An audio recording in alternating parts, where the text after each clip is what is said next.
Hello and welcome back to the new and improved Baka Gaijin show. I'm your lovable rascal of a host, Siegfried, and with me, as always, is my inundated co-host, Kevin Faulkner. Oh, I'm inundated now, am I? Yes, I came up with that on the spot. Do you like it? Yeah, it's all right. It's all right. It's pretty good. It's pretty good. Yeah, I'm going to be entirely honest with you. I don't know what inundated means right now. I could Google it, but I'm also a lazy son of a bitch, so, you know. That's true. I'll look it up later. But for right now, I'm too high. I'm high on life, and you know why? Because our podcast is back. Woo-hoo! We apologize for our long absence. But now we're back and better than ever. You might have noticed the music, the new logo, the B-roll, the fucking on-air sign. You know how hard it was to find a transparent on-air sign? I'd imagine it was pretty goddamn hard. It took me like 11 minutes. That's 11 minutes I'm never getting back, but it's all worth it for you, the listener. 2 hours! 2 hours! Oh, yeah. To put Ramona's Evil X's together in a... I think he says in the comics it was on Craigslist. Oh boy. Yep. I want to know what that Craigslist post looked like. Brian O'Malley is holding out on us. So, Kevin, it's good to be back and better than ever, but where have you been? Where have we been? What's been going on? What the fuck, even? Okay, so you've, I assume your situation hasn't changed too much from a year ago. Mine, on the other hand, oh boy, I am like 2 houses removed from the last place I podcasted, in mid-November, like November 11th, 2018, I had actually moved out. Now, the intention was for me to actually be back in a new place, in a better living situation, podcasting again within the span of 3 to 5 months. Clearly, this did not happen. Mm-hmm. Numerous forms of financial bullshit ended up just kicking our asses for months and months on end, and eventually it led to us needing to move out at the end of last month in October. And we just finished moving in here into our new place. I'm living with my grandmother about 2 days ago. So, yeah, that's fun. Yeah. By some stretch of that word. We could not. We talked about it, but it was just not possible for us to record a decent show during this period of time. We talked to each other. Obviously, we had our own private calls and such, but we couldn't go 10-15 minutes without being interrupted by some bullshit or other. So. Yeah, when I was living with my sister, like in her house, not here where I'm living in my grandmother's house. When I was living in my sister's house, there was the problem of her and her husband both needing to work to pay off a bunch of like bills and stuff, and just keep the whole house financially solvent, as close to financially solvent as you can get when you're low class. As they call it in my business class, getting liquid. I guess is that what they call it? Yeah, liquidity. Ah, yes. It means having cash, not assets. Cash. Yeah, cash yeah. money. So I ended up having to play the role of babysitter for about a year straight, and boy, was that hard on me. He has developed an intense hatred of children ever since. He's basically turned into a K&D villain. I mean, this was your villainous origin story. I mean, that's only a slight exaggeration, so make of that what you will. He said some very shocking things to me about these children in private that I will not repeat here. Better fucking not, or else I'm getting arrested. I mean, you're making it worse. You're making it worse for yourself. You're now implying that my exaggeration was true. I mean, no, of course not. I've said nothing of the sort. God, you're like in one of those early 2000s movies where like there's an evil teacher or a babysitter or a principal or whatever, and then like they get exposed for their cruelty, and at the end they're like, no, I love these tiny humans with their boogery noses and sticky fingers. And like, you know what I'm talking about? You don't know what movie that is, but you know that it's several movies. You know what I mean? It's like sorry, I accidentally went into I accidentally clicked a chat thing. I'm doing push to talk right now, and in the texting section for bot zone, I just have a big line of M's. Yeah, just in there. Yeah, that's funny. Speaking of which, just real quick aside, you're not. If he sounds weird, he's not on his usual top of the line, high quality $37 microphone. He's using a cheap alternative because he's a dumb. Yeah, I am a dumb because I completely and utterly forgot my XLR cord that goes to my mic, so I'm using a dollar store microphone, which, to be fair, for a dollar store microphone, this don't sound too bad. Yeah, it's not bad. Could be better, not bad. Yeah. Anyway, so that's explaining that whole situation, and a lot of things have been going on in the over a year since we've been gone. Our last recorded episode, I checked, was on October 21st of last year. That had Ash on it. Can you believe that back then Ash had enough free time to be on a podcast with us? It's crazy. Oh boy. Yep. But speeding things along to more recently, what have you been up to recently? Well, at the very least, I've been I haven't had the free time to really watch anime, because anime is one of those things where it's like, honestly, I don't like being interrupted in the middle of an anime episode. Like, the 24 minutes you're watching an anime episode is kind of a fixed time space. Yeah. Yep. So instead, I have been playing video games. I actually...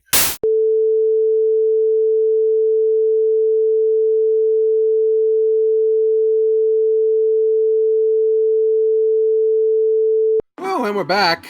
That was a whole thing. Whoops. Kevin had to deal with some stupid bullshit.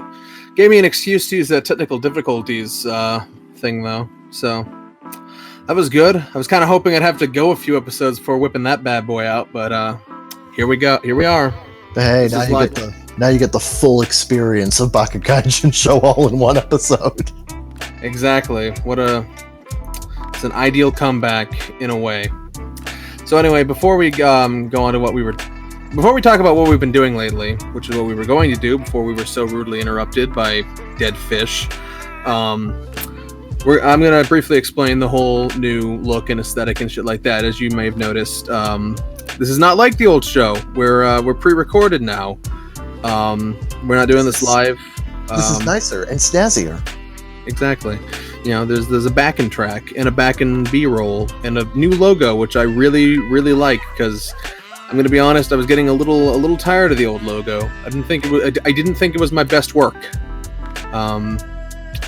Especially that B. That B was always so weak and bothered me. It's so thin compared to all the other letters. But anyway, now it's a strong logo. It's as Valvatores might say, it is now the characters for fish and strong. So there you go. And you know, the aesthetics got all my favorite things: Outrun, lo-fi, shit like that. Shit that should make this a nice, chill listening experience for you and your grandma. I don't know who listens to this. Tiny people? I don't know. Anyway, so I just wanted to briefly touch on that. We got bubbles, avatars. Guests are going to have their own custom things up there. Going to scale and all that. I made a bunch for like guests I think are likely, and then whoever wants to come on. Our guest pool has grown pretty small. We didn't have a guest on this time because we just we thought a big return would be better with just the two of us. It certainly would have reduced complications, I guess, considering. But anyway, so what have you been up to lately? Okay, like I was trying to say before.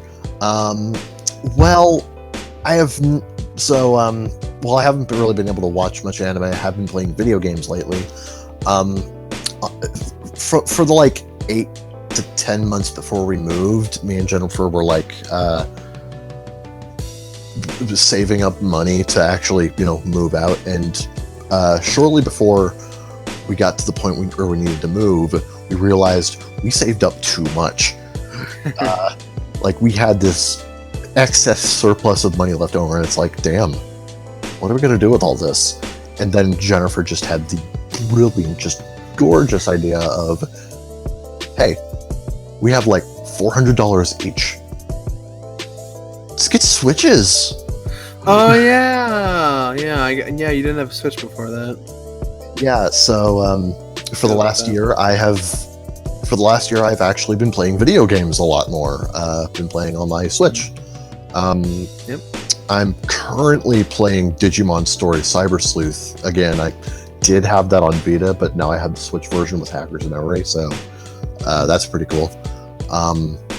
I've also been playing Astral Chain, fantastic game, that one. Super Smash Bros. Ultimate, which, in my opinion, in terms of gameplay at the very least, it's the best Smash Brothers, and it has probably the best multiplayer and competitive experience of the series. Sorry, Melee. And Melee ain't that great. I'm sorry. I'm just gonna put it out there. Melee ain't that great. It is not. Ultimate has worse online than Melee, though. Melee didn't have online. That's the joke. I think the fact that Melee doesn't have online means Melee has worse online. I mean, I'd rather have no online than shit online. Honestly, Ultimate's online is. Don't even go there. You're gonna upset so many people who don't listen to us. Look, it really depends on the peer-to-peer, because it's like, if both people have a decent connection, great, you're gonna have a good time. If one the fact that Super Smash Brothers is still peer-to-peer is itself a problem. This is very, very true. Wasn't it just announced as the best-selling Switch game? It is the best-selling Switch game and the best-selling fighting game of all time. And it still has peer-to-peer connection, you say? Leg of my balls, Street Fighter 2. So that's a thing. He's been up in that. He's at. Meanwhile, anything else you wanted to say, or can I move on? Nah, you can keep going. Meanwhile, I have been watching anime like a good boy. A lot of it. We're going to talk about a lot of it today in the main segment. But I mean, before we get into, in case you didn't know, which you wouldn't because we didn't tell anyone, our main segment today is going to be taking a look back at the anime of the 2010s, the whole decade, because this is the last season. Fall 2019 is the last season of the decade, which has crept up on people. People are like, wait, what? Who? Where? Free donuts? Where do I get those? Like, all sorts of things. But it is the last season of the decade, so we thought we'd take a look back at everything, and we will do that. But for now, I'm just going to go over what I've been watching this season, which is a lot, actually. I've almost gone back to like 2015 Zeke of just watching fucking everything this season, just because a lot of stuff caught my eye, and that's just how it's going to be. Yeah, wasn't that the year you saw Glass Slip? We will get to Glass Slip. Of course we will. So anyway, what I'm watching this season, I'm watching Dr. Stone, Fire Force, My Hero Academia Season 4, No Guns Life, which, by the way, No Guns Life, amazing. I don't see nearly enough people talking about No Guns Life. I have seen maybe 2 people, but it's really gone under the radar for the most part. That's 2 people not enough, in my opinion. This show is solid. It's got solid character writing. It's got a great aesthetic. It's a fucking, I'm gonna say cyberpunk, but it's really closer to like diesel punk or like mech punk. But it's a fucking sci-fi anime in 2019, and we need more of those. And it's good. and it is good. And like you think it's gonna be some wacky fucking pseudo trigger piece of shit because it's a dude with a gun for a head, but it's like actually pretty serious. Not like grim serious, but like it takes itself seriously. Like the fact that he's like that is a whole thing, and like there's a whole bunch of people like that. The fucking extended cyborgs. Fuck, I threw up in my mouth a little bit, but not from this show because it's great. I threw up in my mouth a little bit because I chugged mac and cheese before we started, but I'm really enjoying that. That's one of my. You chug mac and cheese because it was dinner time. You fucking idiot. Oh, okay. Yeah. Okay. Yeah. But No Guns Life. That's definitely one of the shows, along with Fire Force and Dr. Stone. That's like as soon as an episode ends, I'm like, I want the next one. When's the next one? And I know when the next one is because I pay attention. I'm not a scrub, but it invokes that feeling of that was great. I want more. Not every show's like that. Not every show's like that. Like fucking, I don't feel that way about Tokunana. I had to scroll down to see it. Tokunana. It's like a police procedural in a world where there's like some fantasy elements. It kind of reminds me of Copcraft, which was last season, which was pretty average. Copcraft had major production issues. I told you about Copcraft because I was by the author of that thing you like, Full Metal Panic. Yeah, that one. Which I'm going to be talking about. Teasing. Anyway, Tokunana. It's okay. It's got some great character designs. It's got a kind of unique aesthetic where like the backgrounds have this like swoosh effect. Like the backgrounds. I'll have to show you some screenshots because the backgrounds have an interesting effect going on. So it looks nice. Not supremely well animated, but it looks unique. It stood out to me. That's why I'm watching it in the first place. It's not really going anywhere. I'll probably keep up with it though, just because it's entertaining enough. Speaking of barely being above average, I'm also watching Assassin's Pride. This one stood out to me because it's a light novel show, but it's not as light novel-y as things have gotten recently, if that makes sense. I think I got it, but I think I don't. Yeah, it kind of harkens back to like ye olden times, where like you had like a plot and like it was more like a straight romance and not like an isekai or a harem or like a bad harem, because like I like good harems. I don't like bad harems, and that's most of them. Like Assassin's Pride reminds me of like the era of like Shauna. And like, so what you're telling me is not bad, is good. We conquered writing. We conquered writing. Yep. But like, what stood out to me about Assassin's Pride is the direction. The direction's actually weirdly good for this kind of show. It's by some smaller studio I haven't heard of before. I mean, I'll look that up real quick. But it's got like interesting lighting and like nice designs and stuff like that, and just like the shot composition is like interesting. Nice. Which is like these kinds of things tend to be like very by the numbers sort of deal. It's not sure what studio it is. Oh wait, no, yeah, it's EMT Squared. I have never heard of them, but you know what? Yeah, I don't know what happened today, so good for you. Apparently they're multiplied by themselves, so that's nice.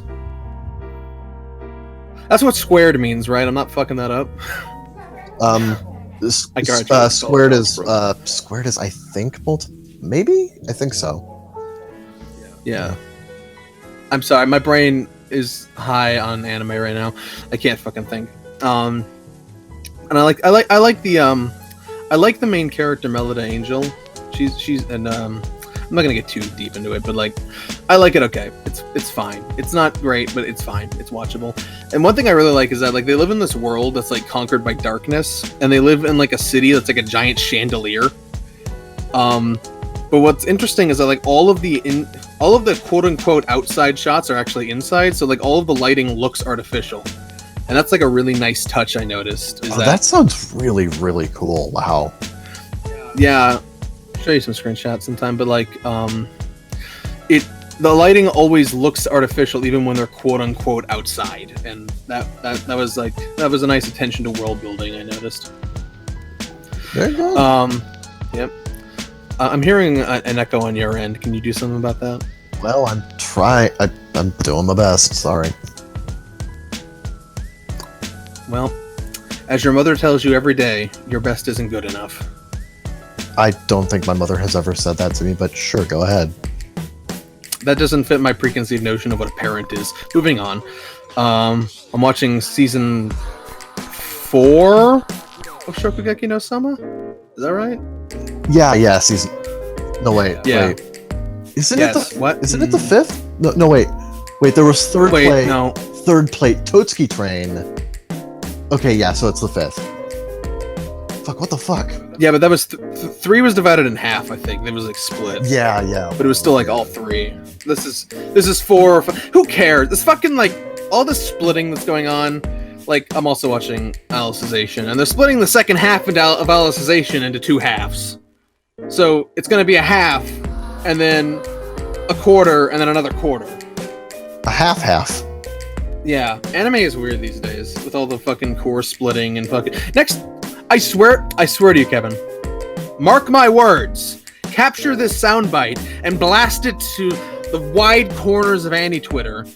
The indie fucking underground pirate radio podcast Baka Gaijin show made this proclamation to you that soon enough they're gonna start splitting single cores. They're gonna fucking do like 6 episodes and then do like 6 episodes the next season. That's gonna start happening, I guarantee you. Oh yeah, with like the massive bloat going on in the anime industry in terms of just how many series are being created and how many people are being spread so thinly across the industry, I would not be surprised if that ended up happening in the next 5 years. So, yeah, watch a Zeke freak over here, master psychic, future fortune teller, man.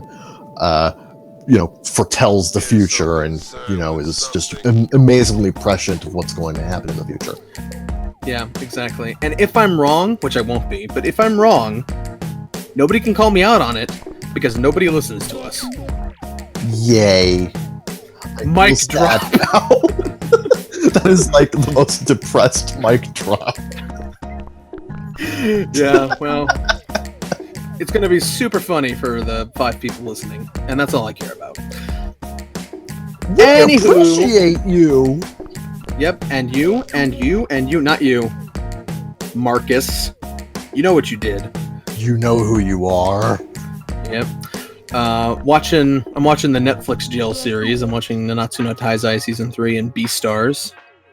Those are pretty. But are you watching the brand new Netflix masterpiece Green Eggs and Ham season 1?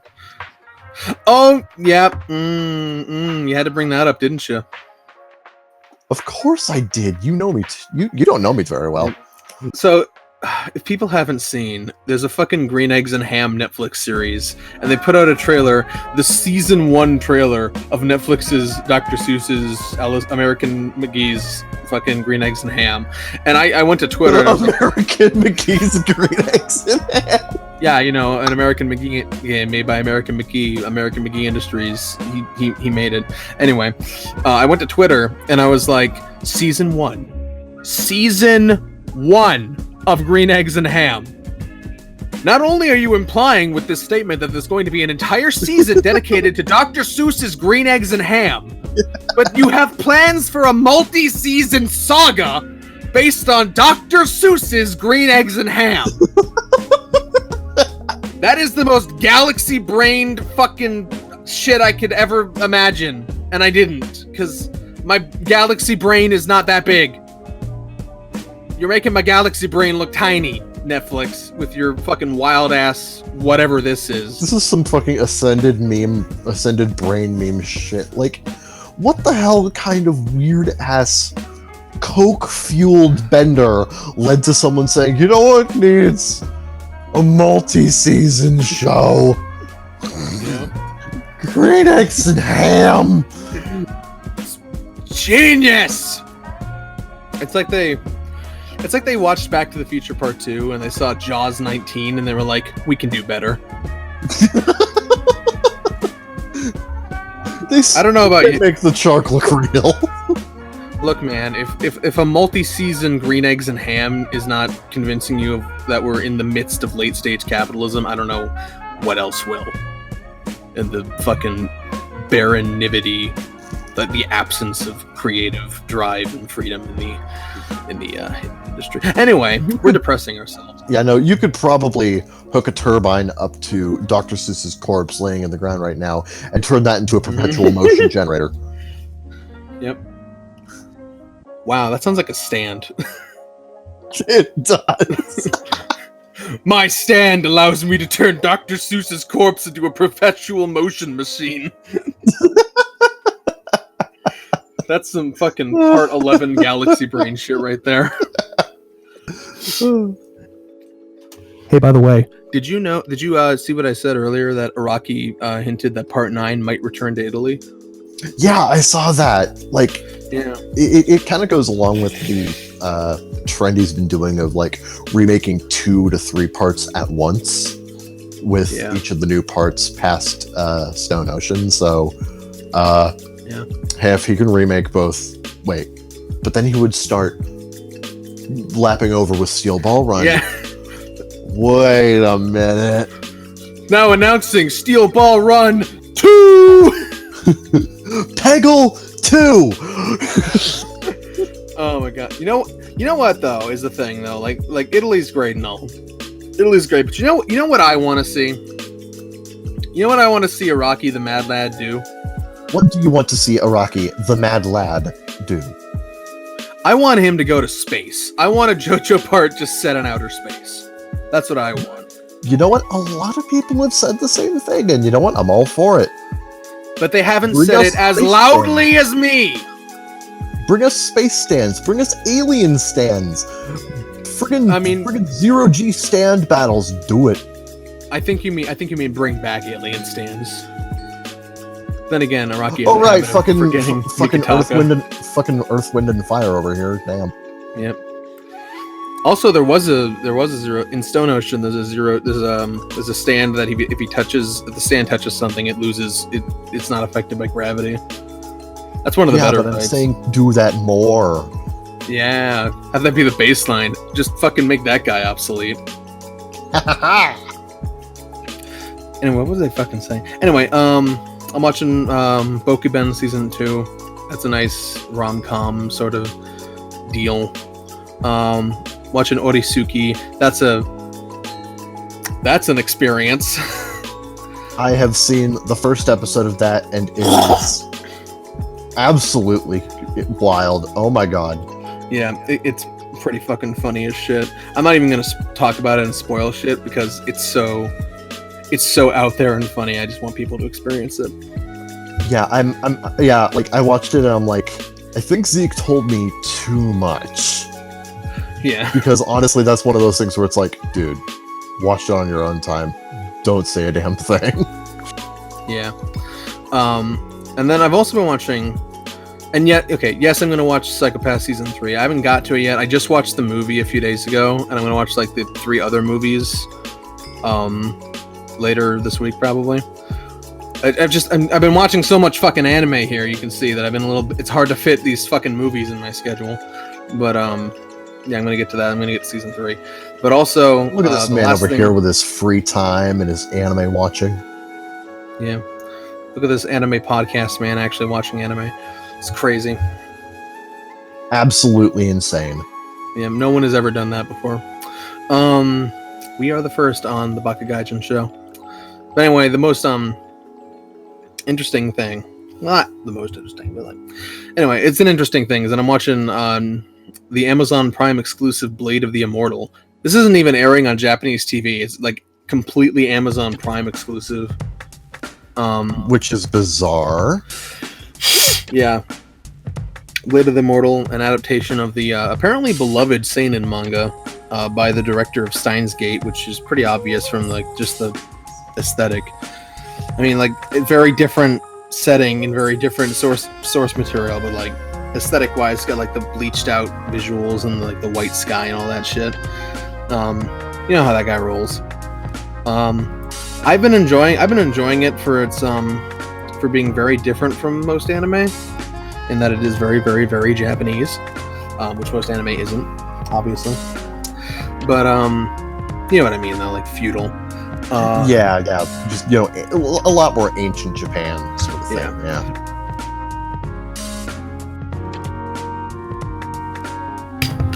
Sorry, I had to blow my nose. Anyway, but okay. Yeah, the one thing is that I'm a little worried though, because they're in this 2-core season, 24 episodes. They're apparently going to adapt the entire story, and that frightens the shit out of people because manga is 30 volumes long. Oh no. Oh, it's one of those. I mean, like, it had to be too good to be true, right? Because like seinen manga, they don't get complete adaptations. It doesn't happen, you know? Yeah, that's oh boy. What did you say? So 24 episodes, 2-core episodes, 30 volumes. 24 episodes, 30 volumes. Oh, more manga volumes than there are episodes. I'm hearing myself again. Please do something. I'm begging you. You're gonna ruin the show. I am not going to ruin. Our big comeback. It's being slandered. It will by be my fine. own voice, no less. It will not be fine. People will throw tomatoes at us. They'll call us wannabes and other fucking racial slurs. Anyway, but I mean, so far we're like 5 episodes in. It's going a little fast at points. It's like slow and contemplative as per the director's style, but also kind of fast in terms of how the plot progresses. So it's definitely an interesting experience. I'm enjoying it though so far.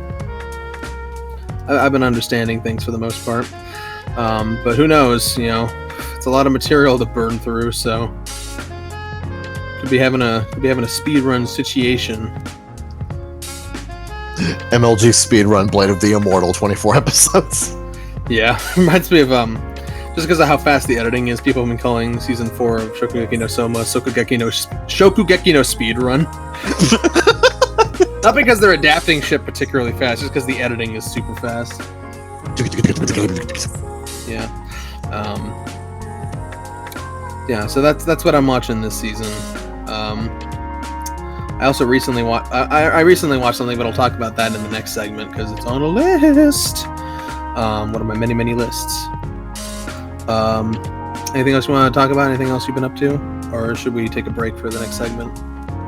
I've watched a couple of movies. Which movies? Okay, so back in January for like my birthday present, I was taken to the theater to see Dragon Ball Super Broly, which personally, it's my favorite Dragon Ball movie now, and I love Broly now, and I want more Broly. I did not see myself in the last 5 years ever saying that, but I want more Broly, please. Give me more Broly. I like Broly. Chilai too. Chilai's good. Chilai's very good. You know me. I do. Unfortunately. I watched Detective Pikachu in theaters too. That's a pretty fun movie. Yeah, we might talk about that on a future episode. Who knows? Yeah. Give me a moment. You say something while I fix this. Something while he does something. Anyway, Detective Pikachu is a movie. I saw it in theaters on a whim because I got my car stuck in a parking lot because it wouldn't start. And I needed my brother to come pick me up because it wouldn't start. And we, for various reasons, couldn't leave and get it started for a while. So we were at the strip mall with the movie theater, and we decided that, hey, we're going to see Detective Pikachu. While we wait for what we were waiting for. Not gonna say. Anyway, that was a fun experience. It's an okay movie. I have some problems with it. Not gonna get into that. Not gonna spoil it for people, but just saying that Detective Pikachu, it's all right. What was my favorite part? Are you done? I was gonna talk about my favorite part of Detective Pikachu, which is the fucking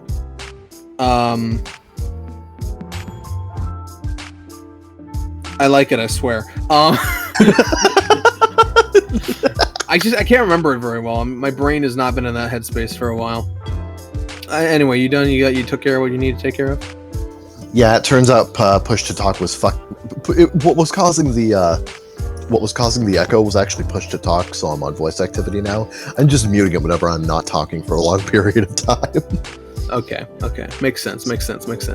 So, on top of Detective Pikachu, which, fun movie, it's got some issues, but overall, I like it. I like it a lot. Can we get more Pokemon movies in this style, please? Yeah. That would be great. You want the Pokemon Cinematic Universe? I would.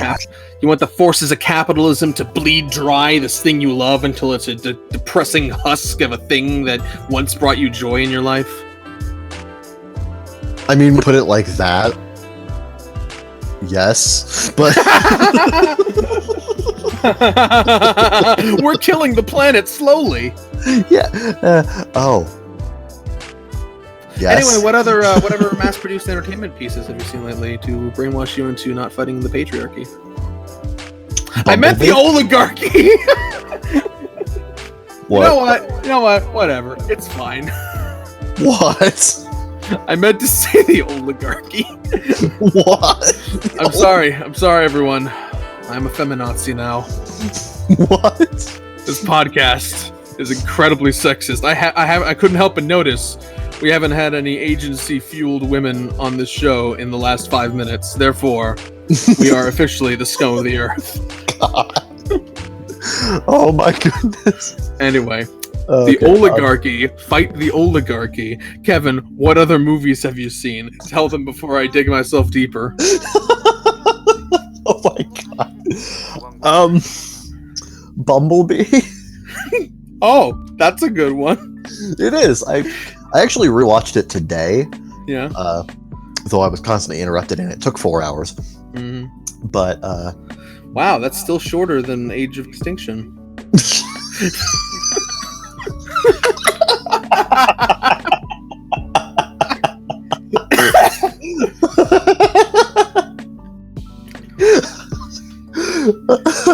Where's the lie? Fuck.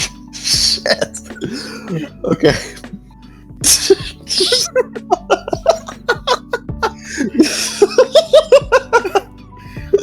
Why is that the funniest thing you've said today? Okay. But yeah, Bumblebee, coming off of Transformers The Last Night, which, if you guys know, in case you guys don't know, is my least favorite movie of all time. I hate Transformers 5. That movie is garbage. So coming off of that, I kind of went into Bumblebee with fairly low expectations. It's I'm not expecting too much. It's I like the director, but I don't trust any of the producers. I don't trust anybody else who's really working on this. The trailers look promising, but it could be garbage, and it could be, meddled with all the hell, and Travis Knight's entire vision is just ruined, and it's just turned into a big mess on screen. No, it's actually a really damn good movie. Yeah. I mean, to be fair, after Last Night, they could have just made a fucking 2-hour AMV of Beast Wars, and you probably would have been satisfied. But I would have, but anything would have been an upgrade from Last Night. But you know what, Bumblebee? I'm gonna quote Lindsay Ellis on this. If this is what it took to get us to a solid B+. Yeah. Great. I get it. But that's not meaning to damn Bumblebee by faint praise. I adore this movie. I think it's fantastic, and as the start of what is supposed to be a rebooted continuity, maybe friggin' Lorenzo de Bonaventura over here is friggin' flip-flopping like a motherfucker over here. It's oh, it's a new continuity. Nah, it's not. No, it is. His fucking Avi Arad is showing. Well, I think you could have put Amazing Spider-Man in the same continuity as the Raimi films. I think that makes sense to me in my brain. Yeah, no, you cannot. Fundamentally, you cannot put Bumblebee in the same continuity as the last 5 Transformers movies.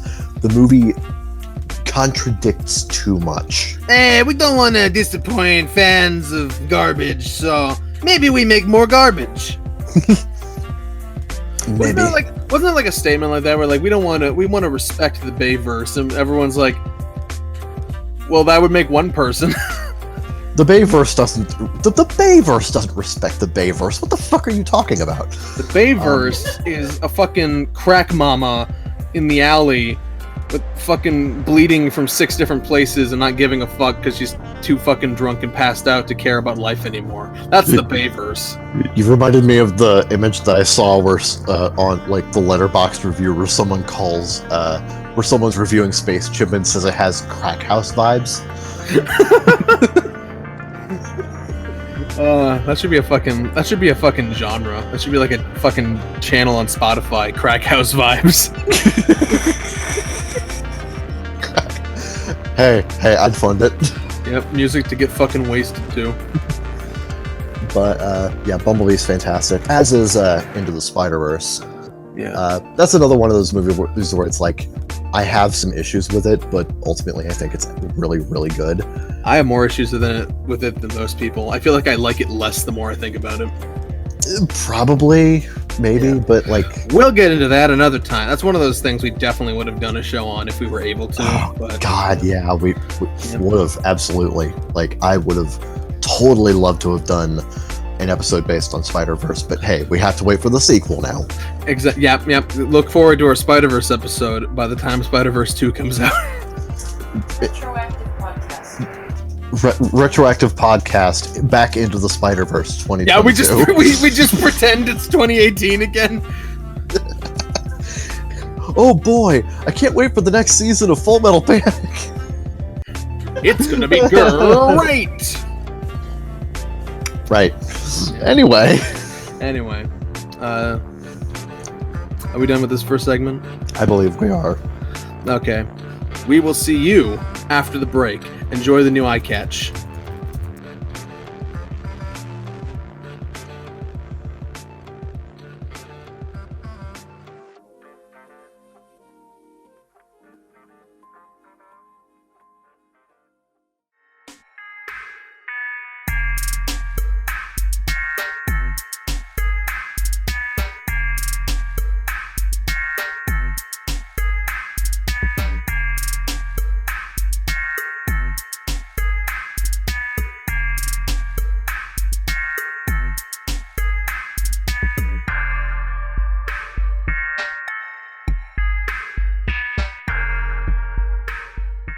And welcome back to the second segment.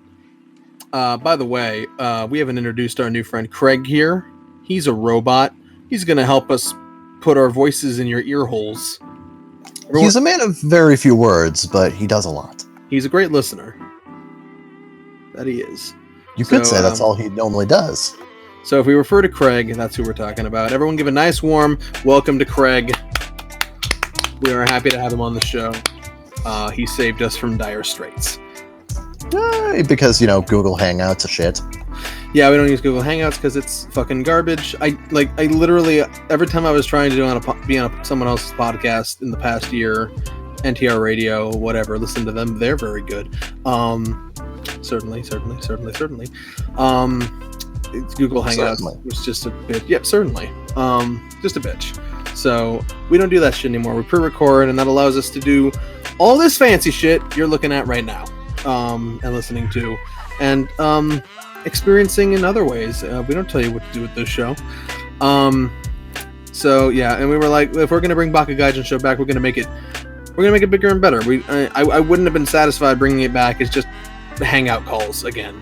So it's gonna be tighter edited, prettier, and it's gonna be a better show, I think. So hopefully you're enjoying it, whoever is out there. We appreciate who you are, and we appreciate you. Yeah. But that's not the main topic. The main topic is we're looking back at the anime of the 2010s. This past decade that's almost fucking over. Incredible. Oh my god. It's really weird because I have been, technically speaking, this is like the first full decade I've been an anime fan. Yeah. So it's a little weird. Also, I've been fucking casual. I was making top 100 lists when I was 6. Well, good for you. I'm glad some of us can be a little bit ahead of the curve. I really like Serial Experiments Lane. But you don't seem to understand. I'm sorry. That's the opening thing. But he's never seen Lane. But I have not yet. one of these days. I actually own like one volume of the DVDs, but like that's it. Isn't it a one-course show? It was, but it was also, this was during that era. Yeah, yep. The original singles era. Check out Full Metal Alchemist. All 3 episodes we put on this dinky ass fucking Walmart DVD. Enjoy. We're not gonna number any of these DVDs because fuck you. Volume 3.2, Volume 3.4. Where's Volume 3.3? 3.33. You cannot find this DVD. You could have said that a little bit more rhythmically. Rhythmically? Hold on, fuck it.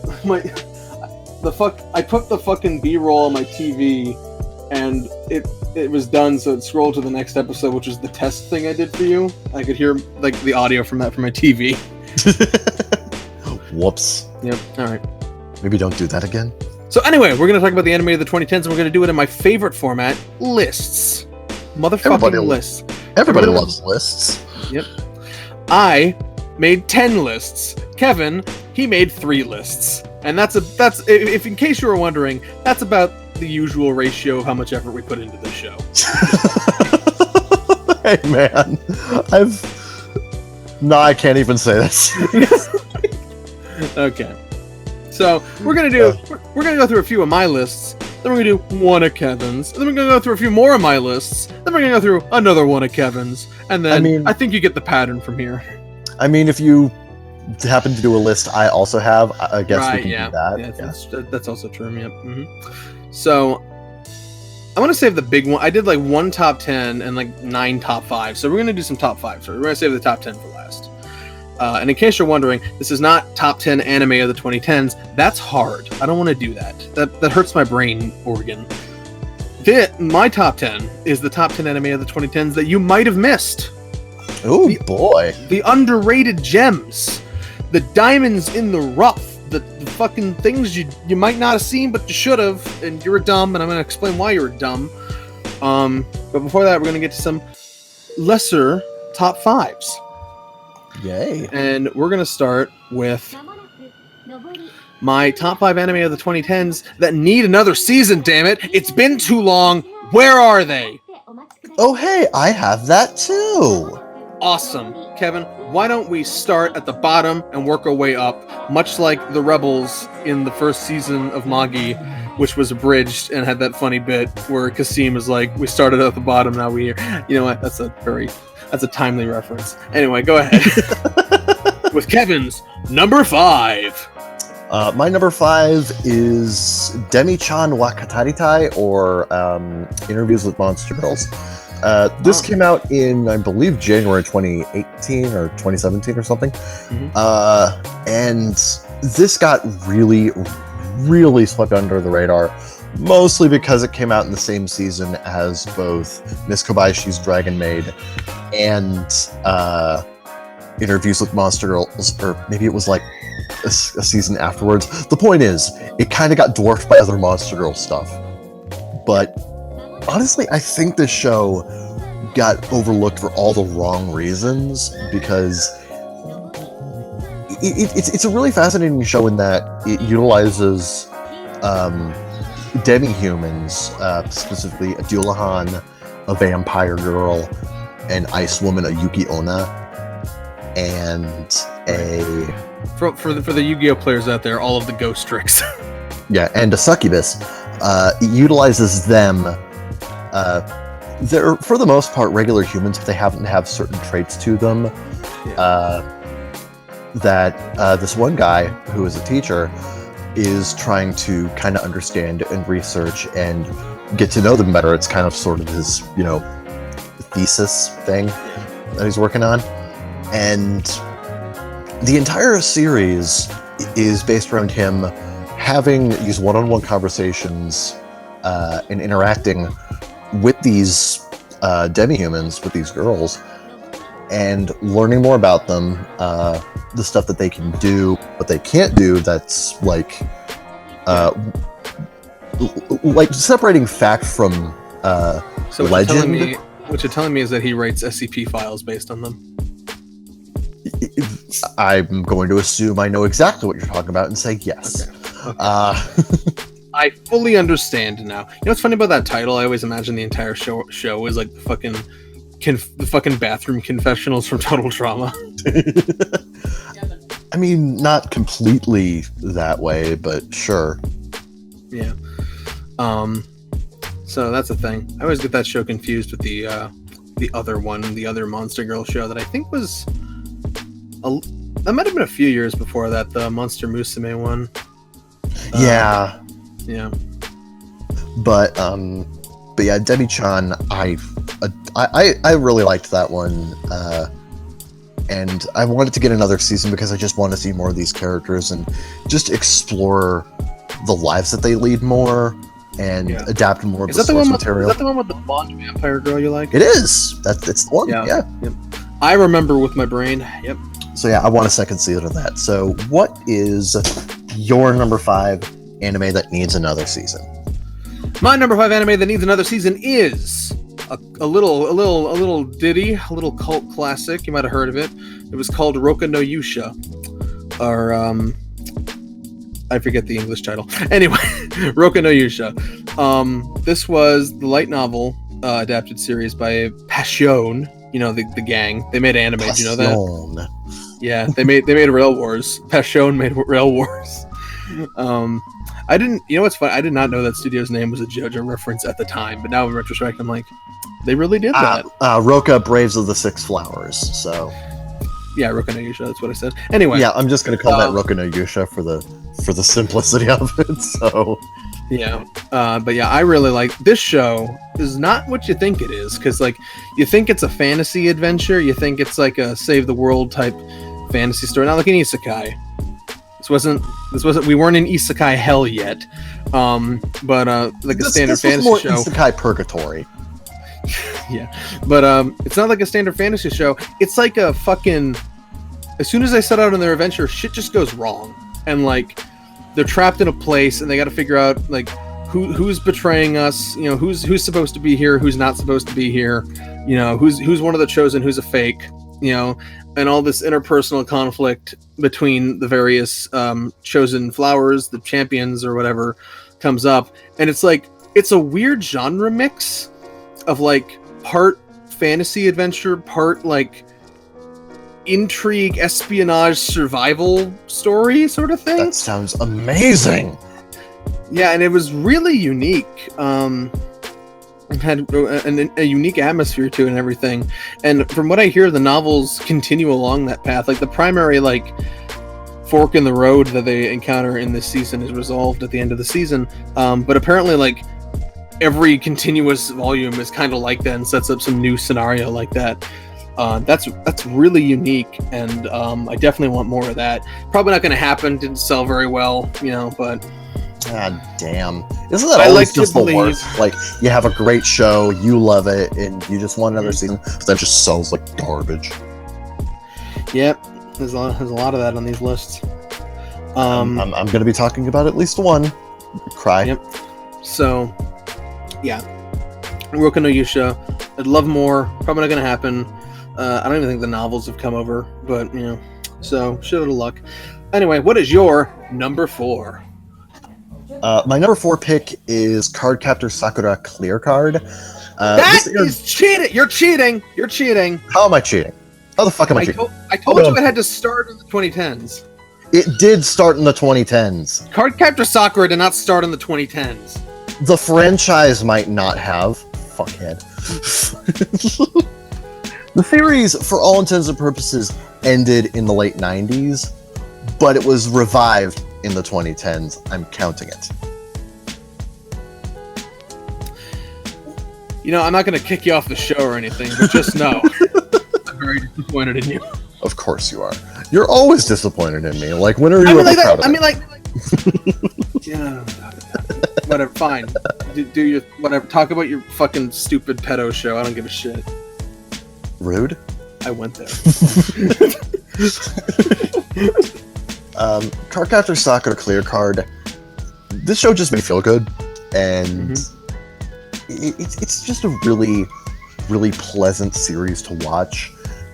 Even when it tackles, the serious arcing plotline and the lore of the series, it never really gets to a point where it becomes uncomfortable or like it really breaks that sort of airy atmosphere that it generally has. Yeah, it has a great. Clear Card has a great feel to it. Yeah. My main issue is that it ends so abruptly. Yeah, like The Sopranos. That is such a weird yet accurate comparison. Because it just drops a bunch of plot on us. A lot of like really ominous, future plot material on us. Like some bullshit, like some shit's gonna go down in Sakura's near future. Look out, girl. Mm-hmm. And then the final episode just ends. Yeah. And it just ends with Kero-chan being like, see, it's like, thanks for watching, bye. And I'm like, no, you get back here, you little shit. Tell me what happens next. Yep. So yeah, I'm hoping Clear Card gets another season because, fuck, man, don't end it there, man. Come on. Yeah. Come on. What are you doing? By the way, if you hate this if you hate this, you're gonna hate my number. What was it? My number 3. Yeah, you're gonna hate my number 3. Yeah. Speaking of number 3s, I'm getting those out of the way now, so I don't have to deal with them later. Yeah. Speaking of number 3s, my number 3 is Magi. Where did it go? Where did it come from? Where did it go? It needs another season. Cotton Eye Joe. Anyway, yeah, I love Magi. It's very unique. It's very very solid. Like the characters, the designs, the world. They did a season, and then they did another season, and silence. The manga ended. No more fanfare. Just gone with the wind. And I'm just sitting here going like, please, sir, can I have some more? And fucking Shonen Sunday's like, more? More? And that's the state of my life, really. I don't know where it went. I'd like some more. Can we finish the story? I don't know. I think the momentum kind of stopped because after the anime ended, the arc they were on in the manga, not super well received, and there was like some editorial business to kind of wrap that up sooner than intended to get to the next thing. So maybe that kind of like... Oh yeah, that's always grand. Yeah, maybe that softened some interest. I don't know. But anyway, you talk about your number 3 and why everyone will hate you for it. No, it's just you. Full Metal Panic. Oh, okay. Because we have 3 more novels, and you adapted 3 novels this season. Adapt 3 more, and then we're good. Yeah. What's your number 2? Succinct, I like it. My number 2 is Blue Exorcist. They brought it back. I didn't think they'd ever bring it back, and then they brought it back, and then they stopped, and I'm like, no, keep going. No, please bring it back. Please come back. It's a common theme. This is a common... Actually, you know what? No, fuck it. I fucked up. I'm sorry. I skipped my number 4. Oh, no. Yeah, I did. My number 4 was Owari no Seraph. Similar situation. Right. Yeah. Similar situation. They brought it back, and now, where is it? Let's just knock out 2 birds with 1 stone here. Okay. Yeah, both Blue Exorcist and Owari no Seraph. Where I want more, and they're not that. I have a little bit more faith in Owari no Seraph because it's actually kind of popular in Japan, apparently. But yeah, they might just be waiting for material. I don't know, but I'd like some more, please. And then Blue Exorcist, I really want them to adapt the Illuminati arc. That's where my girl Izumo gets her focus, and that's a really good arc. I read it in the manga. What are you doing? What are you saying? Da na na na na na. You said Illuminati. Yeah. Da na na na na. I don't know what you're talking about.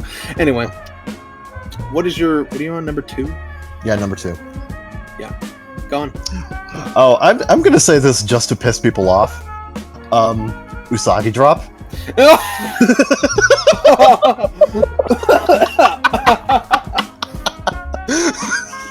You know what? I'm morbidly curious too. Let's do it. I want to see that shitstorm happen. I want to see this happen, if only to see the absolute horrible shitstorm that is going to ensue from Twitter.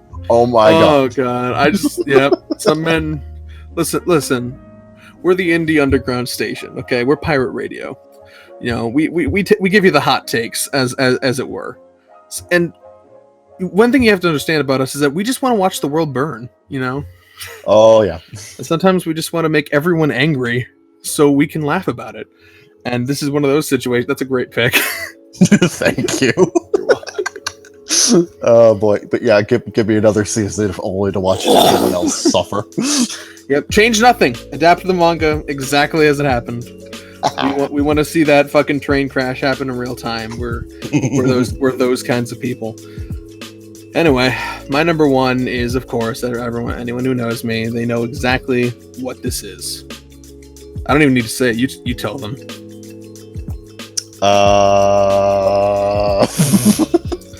I'm sorry. It's okay. It's okay. I just thought we were friends.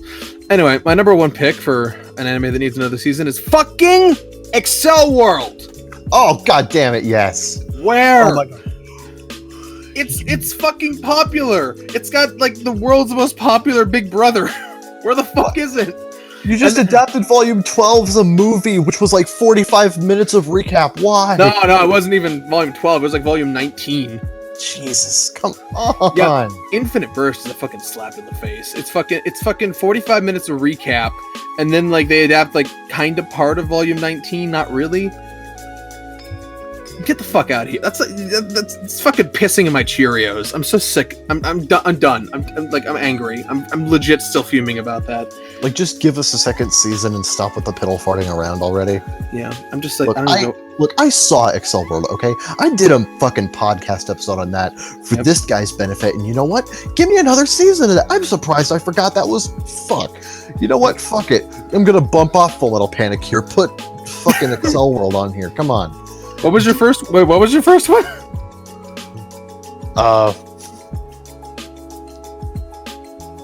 Full Metal Panic. Wait, what was the first one? I thought it was number 3. Oh no, wait, no, I haven't gotten to number 1 yet. Okay. Okay, you're not bumping off that. You're bumping off number 3. Okay, yeah, okay. Yeah, no, I'm bumping off number 3 here. It's like Full Metal Panic. Yep. You know what? I don't need another season of Full Metal Panic. And like, yeah, I want to go on this rant again because like it's all fucking Love Live's fault.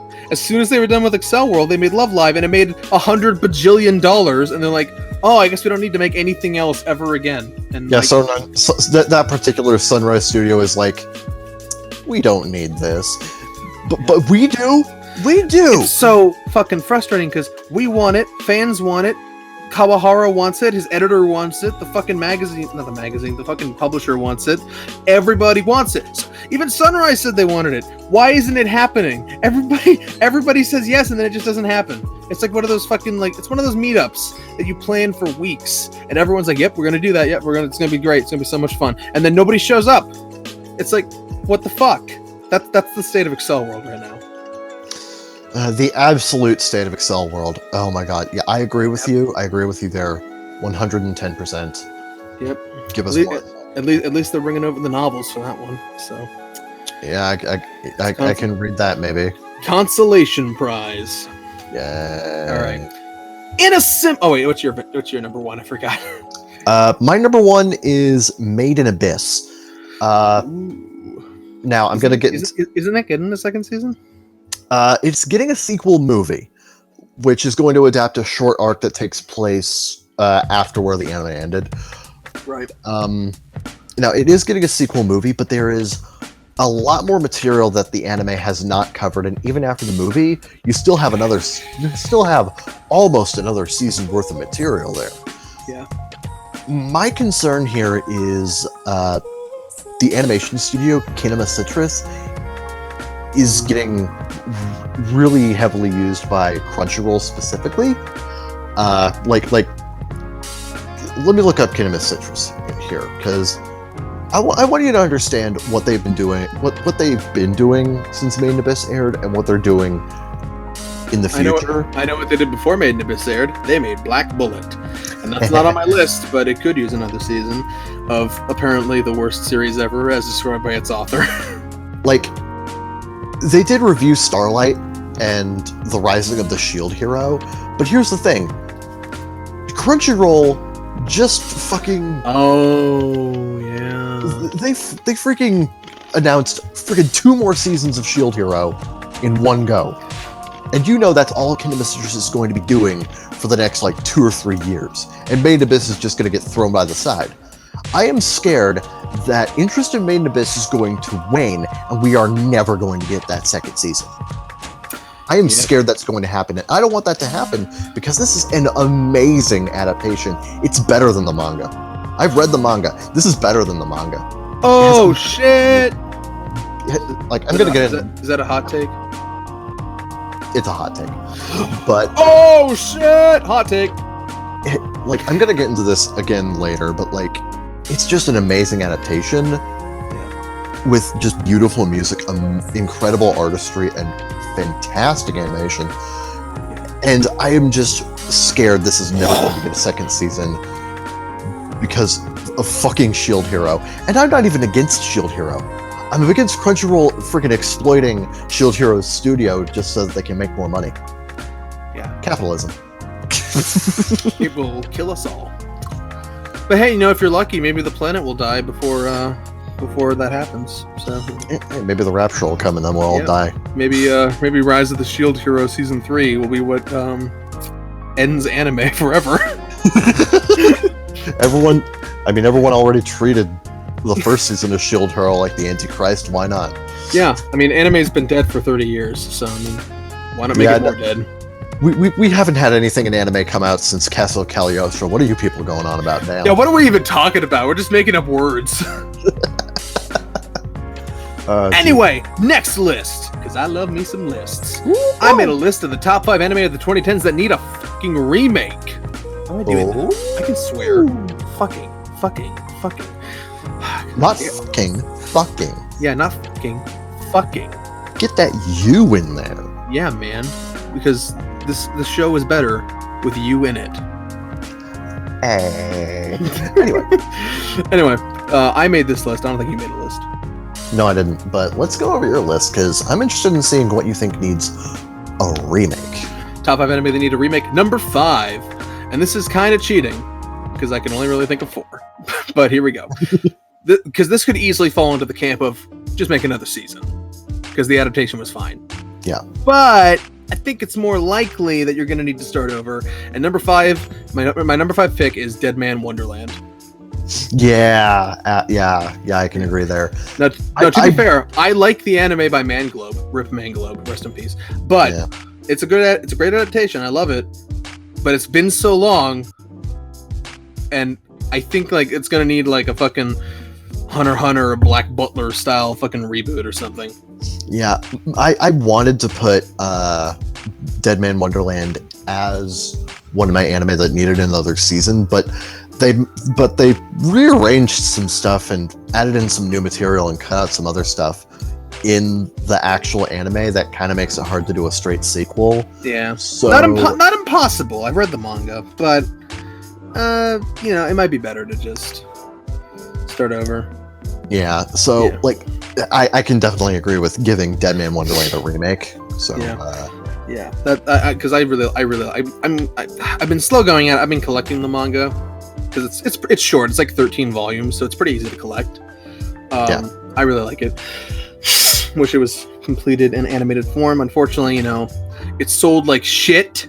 It's Dead Man Wonderland is infamously one of the worst selling anime of all time. It sold like 100 units. Which, in case you don't know, is fucking garbage sales. Yeah. Like, literally throw everything else in the trash. This did not sell. Yeah. It's no wonder Mangalobe went under. Yep. Which is a shame because they're a good studio. Oh, absolutely. And I'm worried that this is the history is going to repeat itself, and Fire Force is going to get the same fucking treatment because that's been selling like. So. That's yeah, but at the very least, Fire Force. Deadman Wonderland. You can't tell me it's on Toonami because Deadman Wonderland was also on Toonami. Well, Deadman Wonderland came out like on Toonami a couple years after its original debut, and you know, it didn't really have that immediate success that they were looking for at the time. You didn't have to ruin my joke. That was a joke? Kevin, it would have cost you exactly 0 cents to not ruin my statement, which may or may not have been a joke, but you did anyway, and you know what? I respect that. You've got, as Duke Nukem would say, balls of steel. Thank you. Thank you. Anyway, my number 4 of the top 5 anime of the 2010s that need a remake is Nira: Rise of the Yokai Clan. I think I know what your number 1 for this list is. Oh, do you? Yeah, I'm not going to say it, but I think I know. Okay. Anyway, number 4, Nira. The anime, there's 2 seasons of the anime. Didn't finish the manga. It didn't finish adapting the manga. Here's the thing about Nira. I don't like the director. The director had a big favoritism against my favorite character, who was more prominent in the manga.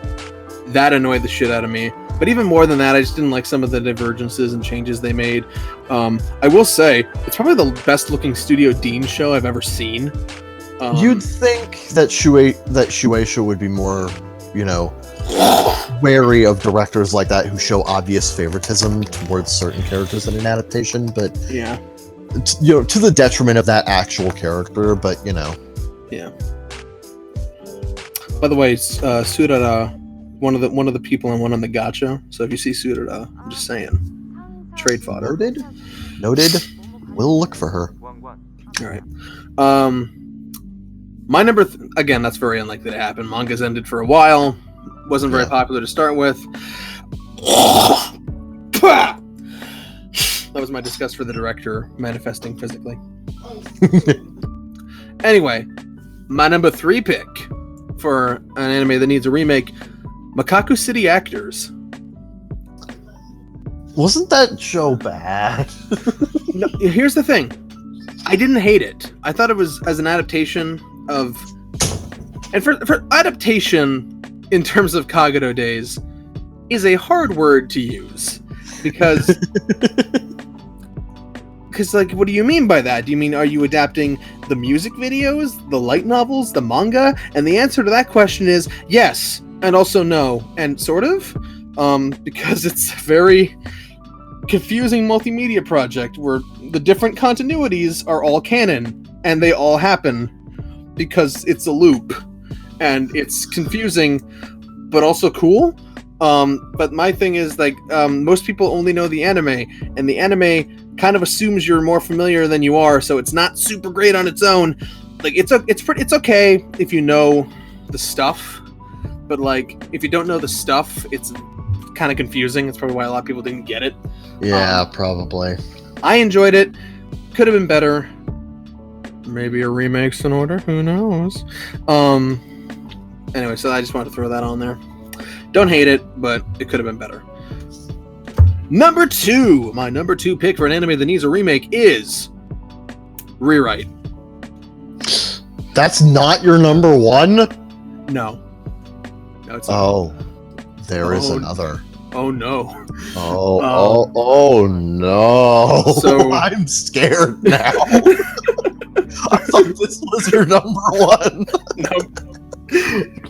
You are violently against this anime, by the way. This guy does not like the Rewrite anime. Here's the thing. I don't hate it. It's just not what I wanted. It's not an adaptation of the visual novel I love. What it is it's a fucking fanfic by a director that really likes the game. Doesn't quite get it all the time. Sometimes he does, in some ways he does, sometimes he doesn't. Tencho's take on Rewrite is interesting to me. This anime, it's fascinating to me. That doesn't mean it's great. That just means it's interesting. If you've played the game, it's an interesting oddity. But I didn't want an interesting oddity. I wanted a good fucking anime. So if you're in the mood to watch Tensho's rewrite fan fiction, Rewrite is great. It's a rewrite of Rewrite, if you will. A rewrite, huh? Yeah, exactly. But if you wanted a direct... But you want a rewrite of the rewrite. I just want a fucking adaptation, Kevin! Is that so hard? I'm sorry, I had to fuck with you there. Yeah. So... And speaking of rewrite, go donate to the fucking Kickstarter, because it's gonna fail. Yeah. I'm very worried. They got like 50,000 left to go. I'm gonna look that up right now, because I've been checking it every few fucking hours, because I'm fucking scared, Kevin. With tears running down your eyes, it's like, please don't fail. Yeah, Sakai Project's Kickstarter, because they can't fucking finance anything themselves. They currently have 7 days left to go, and they've raised $132,187 out of an $180,000 goal. They need about $48,000 in the next week. Oh. So, and this is they say it's all or nothing. It's not going to happen if it doesn't reach its goal, which I don't even understand because they've already done so much work on it. According to their fucking website, it's like 70% translated, 20% edited, or something like that. So I don't know what. I mean, I know Conjurer was working on it, and then he died. Rest in peace, Conjurer. Which makes me feel bad because we were going on. It's like, what the fuck is he doing? Like, we were making fun of him for a while, and then we found out that he fucking died, and I'm like, oh no, now I have guilt. Yeah, shouldn't. You never know. Life's complicated like that. So, I hope it makes it. And honestly, here's the thing: $132,000 is a lot of fucking money. I would be proud of how much they've raised, but they set the bar stupid high for this because apparently Key is just demanding some high royalty costs or something. I don't know. It's the whole fucking situation. I'm very. Oh wait, there was an update. Hold on. Okay, they added some stuff yesterday, and they're just answering some questions and stuff. They added a whole lot of new tiers. That's kind of what they do when something's not doing as well as they want. They add a bunch of new expensive tiers. And they've done that because they didn't have very expensive tiers at first. The most expensive tier when they started this Kickstarter was only $200. That's not enough to fund this shit. And now really isn't. Now I think the most expensive tier they have, not counting add-ons you can select, is it looks like $620 for all the 4 collector's edition Dakimakura, a Shizuru bedsheet, the game, a wall scroll, a t-shirt, a print shikishi. I don't even know what that is. Do you know what a shikishi is? I don't know how to explain it. Those were one of the rewards, one of the higher level rewards on the Kodomo no Jikan's Kickstarter. So yeah, and then guidebook, art book, albums, physical limited edition packaging, all this shit. So if that interests you, go donate to that Kickstarter. We're not going to make any difference because nobody listens to us, but on the off chance, just thought I'd mention it. And you will probably hear about my immense disappointment sometime soon. Maybe. I don't know. The thing about these Kickstarters is that sometimes at the very last minute, a big name fan or a small company or something will swoop in and be like, woo, here's 20 grand. Sometimes that happens. And I'm going to be honest, Sakai Project, if you rely on that happening, that's a horrible business model. Some Kickstarters do, and it works sometimes. Other times it does not. It's allowed shit to happen, but at the same time, that should not be your business model. Your business model should not rely on a generous third party swooping in with 20 grand at the last day.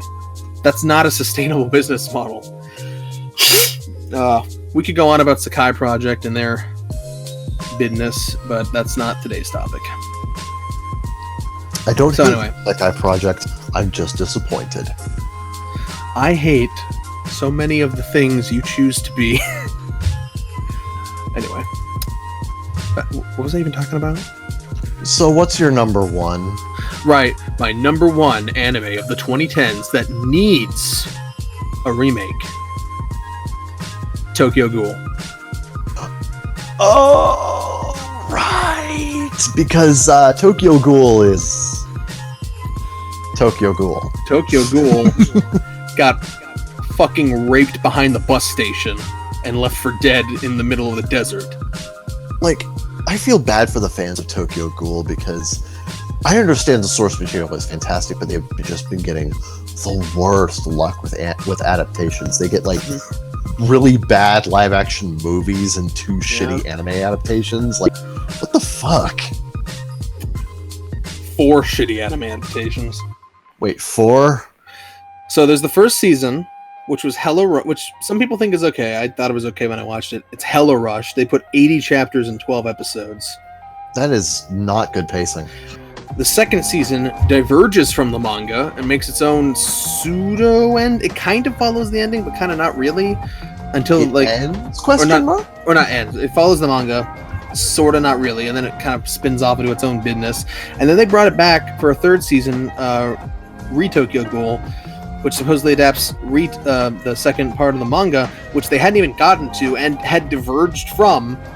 And that adaptation sucks. Oh. And it sucked so hard, they decided, let's just completely fuck it up and make a 4th season of this fucking clusterfuck that has gotten so bad that even people who read the manga can't fucking tell what's going on anymore. Oh my lord. It's just a bunch of shit happening. Being a Tokyo Ghoul fan is suffering. Yeah. If there's any anime in the 2010s that deserves a remake, it's this one. Because I can't. My God. Can we just scrub all this fucking shit away and just get a proper fucking adaptation? They've wasted so much money on this. So much money. They could have funded the rest of this fucking Kickstarter with all the money they wasted on this stupid fucking. I mean, like several times over even. They've made like I'm not gonna fucking somewhere in the ballpark of like 52-ish episodes or something like that. And like this is the result. If they just decided we're gonna do that from the beginning and just follow the fucking manga, like we'd be in a much better place. But they fucked around. Oh my God. This is the problem with this short form mindset that the industry has, is that they make these decisions, and then when things are successful and they just want to do more of it, they're forced to abide by those decisions, and then this fucking garbage heap snowballs into the biggest dumpster fire of an adaptation of the decade. And it's like, oh my God. Can we have some foresight, please? Yeah, if this was something that I was into, I would not be happy with this kind of adaptation, because it just does not do the source material justice by any means, and if anything, it just damages the brand overall, and it just turns people away from ever checking out the source material, because a lot of people, when they look at this stuff, they think, oh, well, clearly if the anime is not that good, if the anime is this messy, the original can't be that much better. And I mean, bringing it back, that's kind of that's the dilemma I think Rewrite is in, is that the anime wasn't great, especially for people that didn't know the source material, and now it didn't get that boost of popularity it might have needed for this ridiculously high Kickstarter goal. You know? Yeah, unfortunately. People tell me on fucking our visual novels, they're like, oh, a bad anime adaptation. That doesn't matter. That doesn't affect this. I'm like, I disagree, because if the anime was great, then they would have met their fucking goal already, but they aren't. And you know why? It's because the anime failed to promote the brand successfully. And even worse than that, in the minds of the community, it made Rewrite a bad name. And that hurts it. That hurts the chances of this getting off. Now, there's other factors, like the fact that we have a quote-unquote serviceable English fan translation already. Well, the people who wanted to play Rewrite have already done so. You know, that hasn't stopped other things. Like Little Busters had a translation that was actually better before the official one, and that still got funded. So you never know. But like if the anime was better, I think they would have met their fucking goal already. They would have had the support of the anime community behind it. Yeah. And now it doesn't as much. And we should probably keep moving, because this is running long. That's true. It's true. Yeah. All right. So, what was the next list you did? The next list I did was top 5 disappointments. So right, you can do that. Nah, I think we're gonna do another one of yours. Okay. Top 5 worst shows I finished. Oh boy, oh boy, oh boy. Let's see what you gotta say. This is broken into 2 sections: top 5 worst shows I finished, and top 5 worst shows I couldn't even finish because they were just so bad. Let's go through both. Yep. And then we'll do mine. Okay, first, worst shows I finished. Number 5, Magical Warfare. This is a fucking nothing burger show. Nothing burger. Yep.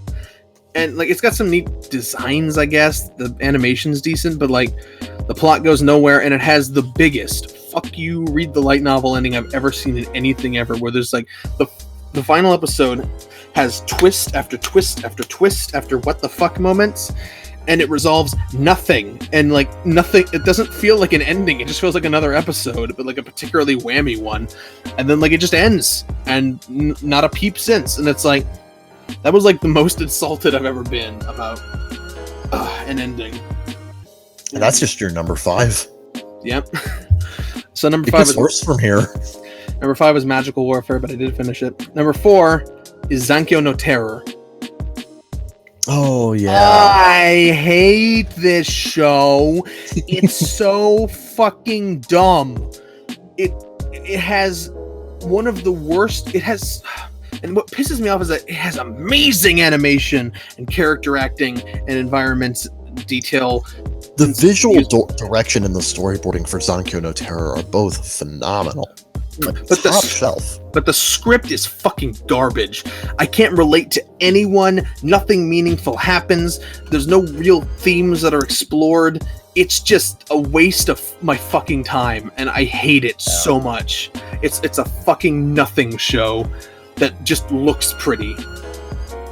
Fuck Zankyo no Terror. I hate it. Number 3, Glass Slip. Speaking of nothing ever fucking happening. Glass Slip teases over and over again. Beautiful production value, great designs and environment, and fucking. I am convinced that they put no effort into the script of the show, and it was only made as a tourism ad for the fucking province that was featured in the show, the fucking Fukumi province or whatever the fuck it was called. I think that's a real thing that happens that goes undocumented in this industry, is that there are provinces in Japan that will pay to have shows set in them. That just show off the landscapes and the landmarks and the pretty and the buildings and the architecture and and like the script is just a complete fucking afterthought. This show has badly executed characters, a plot line that goes nowhere and doesn't make sense. I hate it so much. Glass Slip fucking sucks.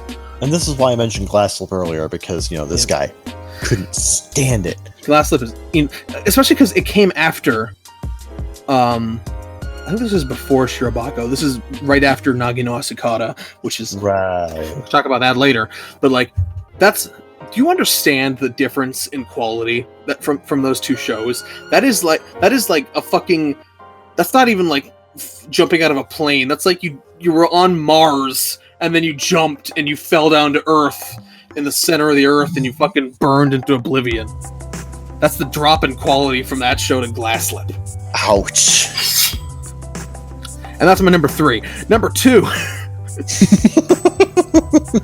Number 2 is Witchcraft Works. Witchcraft Works. Yep. You're really clever, Kevin. Hey, you're the one who came up with it first. You can't prove that anymore. Witchcraft Works is How do you boring. know? Witchcraft Works is boring. It has the worst main pair of characters I've ever seen that have no personality. And they have a weird, confusing dynamic and side characters I don't give a shit about. And the only thing that's good about the show, and a plot that doesn't make sense, and a magic system that is overly jargony and stupid, and the only thing good about the show is the ending theme, which is cute. But aside from that, it's trash. I hate it. I love how everyone's like, oh, the ending theme is so cute, when it's really just, putting the villains of the show through horrible, horrible torture. Yep, that's the cute part. Because I want to see the cast of the show suffer. Anyway. It sucks and I hate it. And also the CGI sucks and I hate it. And my number 1 worst show that I finished of the 2010s the fucking scraping the fucking burnt residue off the bottom of the pot of anime is fucking Seikoku no Dragonar.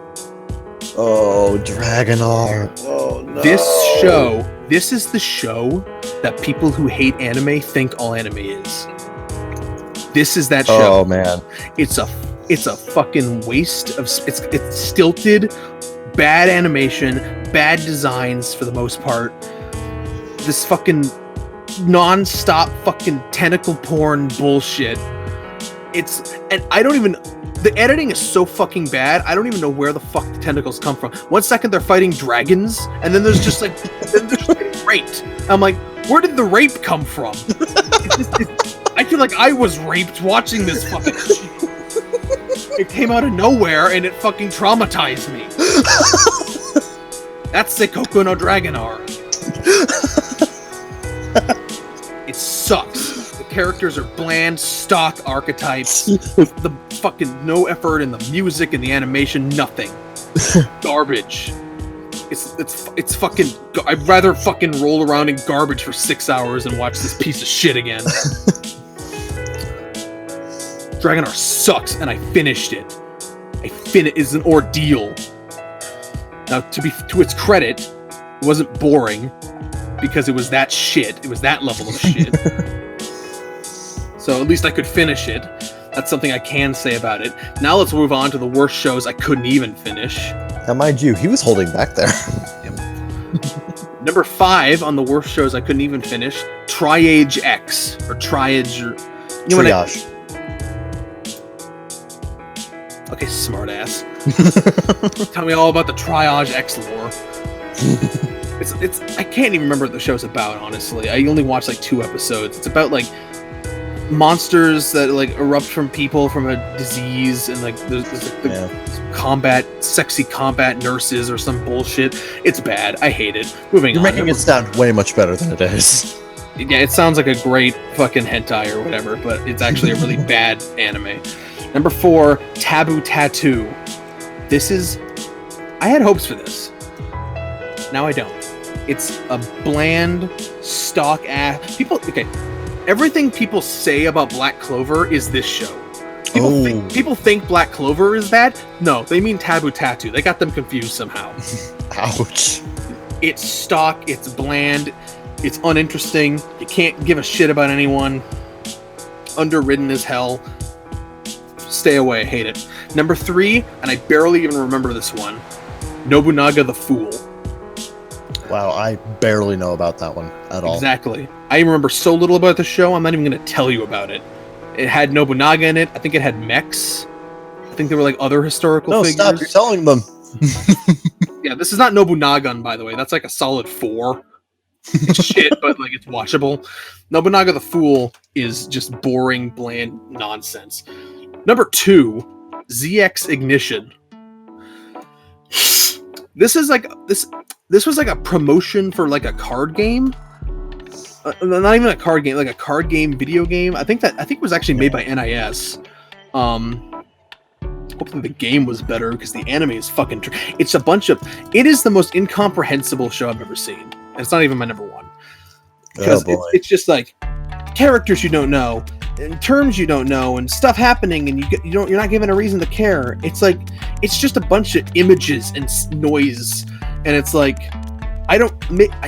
even if I was a fan of the thing, it's like this is not being presented in any kind of cohesive manner. It's just a bunch of stuff, and it's barely a show. It shouldn't even be on this list because like it's not even trying, but it is because I saw it and I hated it. Now here's my number 1, and I think everyone knows what's coming. At least people who know me. Oh boy. Wizard Barristers. Oh yeah. No other show, no other anime in history has ever made me physically vomit like Wizard Barristers has, and it gets this distinction purely from getting a visceral physical reaction out of me. I vomited watching this show because the CGI was ugly and the camera work was atrocious and the and fucking animation was jarring and fucking crude, and the show was not even fucking finished. I didn't even stick around long enough to see like the episodes that weren't finished. Like fucking Kikaku Cat was telling me about like episode 11 or something that aired with like entire scenes just missing. Like they were just kept to like stills or like white screen or some bullshit. Black screen or whatever. Yeah, what a fucking failure of a production. I feel like this fucking travesty isn't even talked about enough because it's everything that can go wrong in an anime adaptation. And it hurt my eyes so much in the first 10 minutes that I vomited, and I'm like, no more. I'm done. What's unfortunate is that Wizard Barristers is created by a director I actually really like, Yasuomi Umetsu, who did both Kite and Mezzo. I'm a big fan of his work, and I really enjoy the work he does. But man, Wizard Barristers is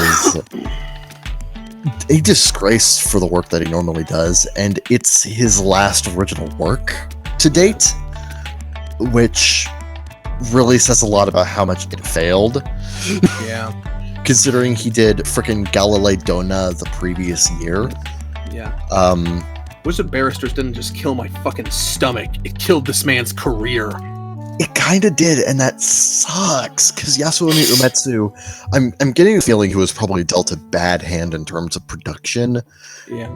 And he was just not given enough time to do what he wanted, and it just ended up turning into the absolute clusterfuck that exists now, so yeah, that is really disappointing. Speaking of disappointments... and like, side note, people are gonna be like, where's handshakers? Well, first of all, I was warned about handshakers early enough to not catch that disease.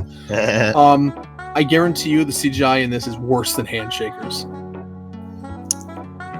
Yeah. Anyway, what are your disappointments, Kevin?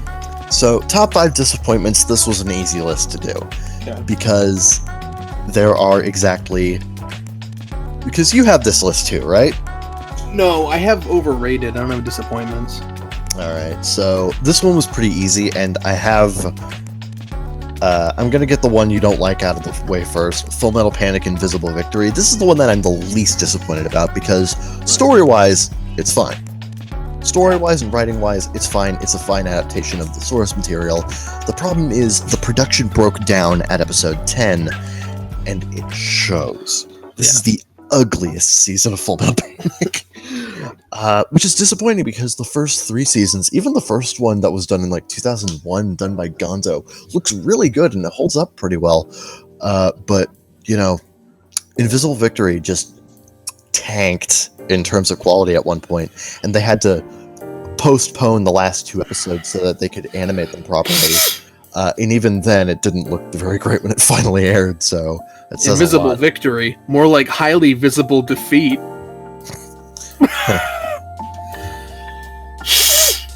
Full Metal Panic, Invisible Quality. But what is your number 4?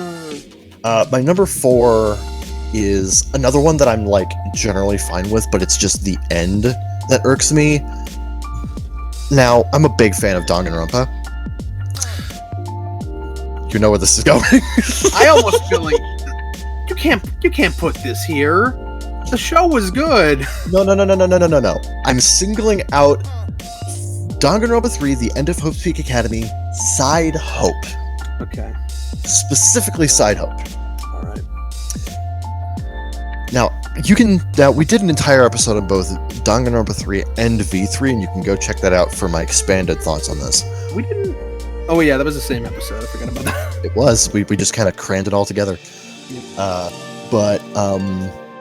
That was episode 35. My issue with Side Hope is the spoilers, by the way. Everybody, just... I'm not going to say any specifics here. Okay. But it retroactively damages Danganronpa 2. Yeah. And that is the biggest knock against it for me, because it's like, it's really hard to go back to Danganronpa 2 after Side Help. Here's the thing, though. I agree with you completely. I'm not as hard on it though because of two things. Number one, I've gotten used to it. It's just like it's the damage is done, the scars have healed, that kind of thing. But also, it's just that you're gonna do Danganronpa 2 first, so it's not gonna ruin it for anyone unless they're stupid and they fucking play it out of order. Yeah. Which you shouldn't do, by the way. Yes, you do need to play DR2 to watch DR3. Learn how numbers work, but that's my thing. It's like the number of people that's really going to affect in the way that you're describing is very minimal, and if it does, they're stupid. Yeah, but me personally, it does still sting for me. Yeah. So I'm putting it here. All right. Now we're getting into the actual bullshit. Yeah. Number 3. Number 3 is Gundam Age. No, wait, no. Yeah, no. Number 3 is Gundam Age. Okay. Now, I contemplated putting Gundam Reconquista in G here because it was the return of Yoshiyuki Tomino to director and writer status on the series, but that ended up being a completely a messy show from beginning to end. Gundam Age, I'm putting it here instead because it had a great concept, fantastic mecha animation. Hold on. Fantastic mecha animation and designs. Yeah. And you know what? The first few episodes, pretty good. I think it actually started off fairly strong, and I was kind of into it during, at the very least, the majority of the first arc. But it shit the bed hard. Yeah. And it kind of proves that just because you're kind of good at writing video games doesn't mean you should be writing anime. Yep. The anime was done by the creator of Professor Layton over at Level 5. Yeah. And Gundam Age was a co-production with Level 5. And Gundam Age takes the entire concept. The concept of the show is that it is three consecutive generations of a family who are caught up in a war against an opposing faction from another planet. Yeah. And the entire thing is kind of connected via this family, and also the Gundam, as well as the upgrade system, which is called the Age system. And, this one Gundam gets upgraded throughout the entire series and gets upgraded as it gets passed from generation to generation. I think that's a really good idea. I thought it had great potential. I love the characters' designs. And you know what? The first arc's pretty good. But man, the second and especially the third arc, man, I kind of dropped in the middle of the second arc, but everything that I heard about the third arc just pissed me off more. Yeah. And I could not stand the fact that this show ruined so much potential that it had.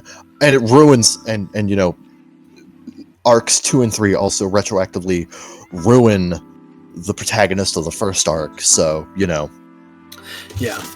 All right. So let's move along, finish up this list here with your number 2. My number 2 is Persona 5 the animation. Oh. Persona 5 the animation has the issue of, technically speaking, being an accurate adaptation, but not being an especially stellar adaptation. It works.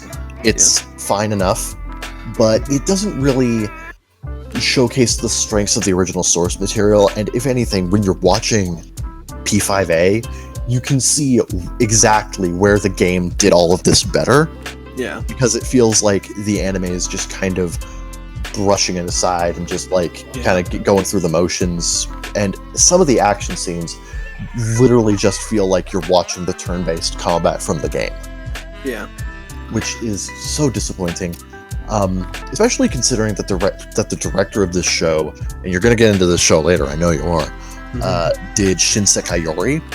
And I've seen a good chunk of Shinsekai Yori. That show has fantastic direction, amazing visual artistry, and P5A has none of that. Aside from the openings. The openings are pretty good. The openings are pretty ballin', but that's about it. I have a theory about that. It's I have like- a theory about P5A, which is that I forget the guy's name. I think his name is like I forget. Anyway, the director. I feel like he came into this project wanting to do his thing, but then like, first of all, budgetary things, time became an issue because Cloverworks was doing other shows at the time. Stuff was in planning. It kind of got the short end of the stick in terms of scheduling, but then also like maybe I think Atlas came in and they were like, we don't want you to do your thing, we want you to stay on brand, and we want you to do things this way. And I think that made the director extremely apathetic to what he was doing. You can't even tell it's the same person because the difference is night and day between his other work and this. It just does not feel like the same guys doing the show. It's so and like I really think that it's just a matter of, and I could be wrong, at me on Twitter, bro, but I think that he, for whatever reason, interference or personal matters, I don't know, just did not have the passion in him for this project, or just wasn't allowed to do what he wanted to do with it, and we ended up with this kind of stilted, kind of lifeless adaptation of, a game I have issues with, but also really like. And I hate talking about Persona 5 because everyone thinks I hate it. I don't hate it. I love it. I just don't love it. You love Persona 4, though. Yeah, which has a great anime that you should check out, and we should do an episode on one day. And also, I showed this guy the Persona 3 movies, and we probably would have done an episode on that, but we couldn't. So. Yeah, the Persona 3 movies are fantastic, by the way. Yeah. Anyway, what's your number one? My number one disappointment of the 2010s is Fist of the Blue Sky Regenesis. I don't know what the fuck that is. That sounds like an energy drink. It's a prequel to the Fist of the North Star franchise, and I'm a massive fan of Fist of the North Star. Oh, yeah. Love Fist of the North Star. He even likes the Street Fighter movie. Like the anime movie. Yeah, that's what I meant. That's what I meant. The anime movie is really good. But yeah, like Fist of the North Star, Fist of the Blue Sky. I read the manga. I adore the Fist of the Blue Sky manga. It's such an incredible series, even on its own. Like, reasonably divorce it from the original series, it still works. Yeah. It just, it works better if you're a fan of Fist of the North Star as well. Yeah. Regenesis is actually the sequel to the original Blue Sky series. Yeah. The problem is, the original Blue Sky series was never fully adapted into anime, and the anime that we did get is 26 episodes and also garbage. It is terribly animated. It looks like a bad hentai. Yeah. It is terrible. Absolutely terrible annotation. So, going into, even though it's named Fist of the Blue Sky Regenesis, I was hoping at the very least it would try and catch viewers up to the material and, try to make a good jumping in point if you're maybe a fan of Fist of the North Star but haven't caught up on Blue Sky. It didn't do anything of the sort. Yep. And on top of that, this was animated by Polygon Pictures. Now, Polygon Pictures I don't have a problem with half the time. Yeah. Half the time they do good work. Half the time they don't. This is one of the instances where they didn't. Yeah. It is jerky. It is unnatural. The characters have these, their necks are thicker than their heads. What the fuck is going on with the artwork? Yeah. And they fuck up how Hokuto Shinken is supposed to work, because the characters that, the first episode, the first use of Hokuto Shinken, has these guys have their, heads, expand and distort like they're supposed to, but then blood pops out of their chests for some reason, and then they fall down. What the fuck what? How does that make sense? It doesn't make sense to me. That sounds like a network censorship issue. You're taking one of the best things about Fist of the North Star, one of the key conceits of the franchise, and you're fucking it up like that? Oh my god, keep it away from me. It disappointed me because I love this franchise, and I was really looking forward to this. This was one of my biggest series that I was looking forward to during that season, and it just disappointed me on the first episode, and I didn't even bother. It was... Fist of the Blue Sky, more like an anal fisting of the fandom. Yes. Yep. Yes. You don't need to be clever when you're right. This to go off the fandom. Okay. I'll call it for that from now on, sure. Yep. So let's go through. Or Fist of the Blue Balls. With that. Fist of the Blue. There you go. Nailed it. Yep. First try. We are comedy geniuses here on the Baka Gaijin show. Like, comment, and subscribe. Anyway, I have one more negative list, and I have some positive lists, which will make a nice change of pace. But the negative list is the top 5 overrated anime that I didn't get. I don't get why people like these things. I think you're wrong for liking these things, and I will @ you on twitter.com. Oh boy, I'm probably gonna have some words on a couple of these. Maybe one. Probably one. Yeah. Number 5, Overlord. Boring. I watched like 10 episodes. It was okay. But now it's got like 87 seasons in a movie or something, and I'm like, I don't know, people's tastes are weird. I didn't get it. 6 seasons in a movie, Morty. No, that's Ed and Eddie. Rick and Morty was 9 more seasons, Morty. 100 years, Rick and Morty. rickandmorty.com. By the way, season 4 this weekend. I'm hyped. Oh. Yeah. Half of season 4. Even Rick and Morty is split coring. That's for like Christmas break. I'm sure they'll be back in February or some bullshit. Man, I hate American television and their obsession with not premiering anything in this entire 2-month span. You know. So what's your number 4? My number 4. Which list am I at? This one. Your Lie in April. Good show. Oh, solid show. Should not have been number 50 of the top 10 top 50 anime of all time as rated by r/anime. I didn't watch Your Lie in April, so I wouldn't know.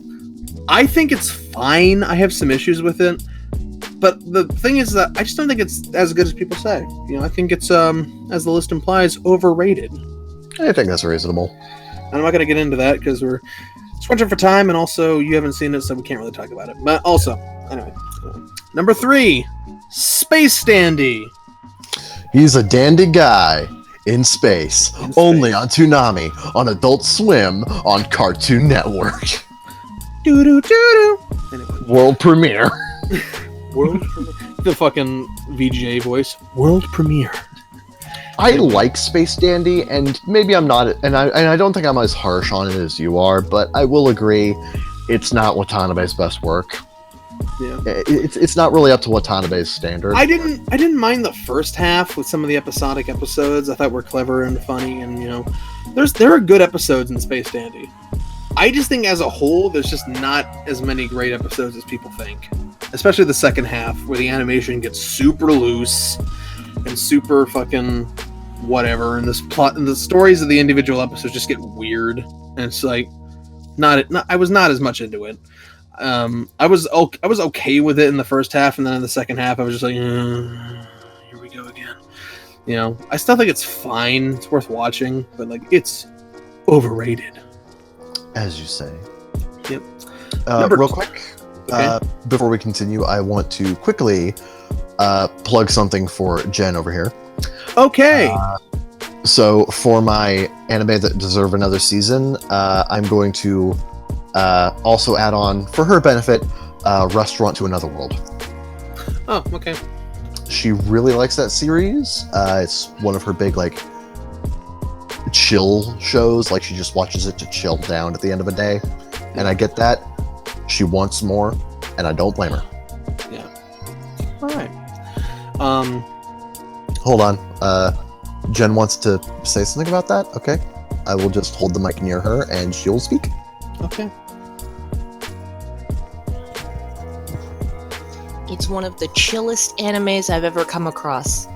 It's got it's not only does it have a really good story with really cool fantasy characters, but it's got that warm, homey feel of finding a 5-star restaurant quality in a back alley, but it's like a mom and pop place. Yeah. It's so warm and cozy, and I love it so much. Right. And there's so much more in the story that they could be telling about the characters, and I want to know them more. Yep, I know that feeling. I didn't check it out, but maybe I should have. You should. It's so good, and there's only like 12 episodes. All right, noted. Okay, I'm done. Okay, thank you. I have the weirdest niche: isekai restaurant animes. Yeah. There is grand total of 2. You got to start somewhere. This poor woman. Yep. And because she showed up, I'm gonna add her bubble for like 30 seconds. Okay. So I told Craig to make a note of the timestamp. Yeah. Anyway, I keep forgetting she's agender now.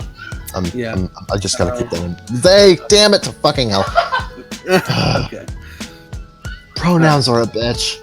I know. For everybody else's convenience, I'll get over it. Okay. I'm so glad you're understanding. I appreciate that you're trying at least. Yeah. All right. Number 2 most overrated anime of the 2010s is One Punch! Oh boy! Man, if people listen to this show, I'd be getting flamed right now. I don't like One Punch Man. It's the same joke over and over and over again, and I don't like it. It got old. And from what I understand, it basically just turns into what it was riffing in the first place, and it's like I don't like it. I don't really like it as much as most people. You know what? I think that's fair, but I like it, so whatever. Yeah. It's one of those things where it's like, I understand why you don't like it. It's not going to stop me, though. Yeah, you do you, man. You do you. But One Punch Man was not for me.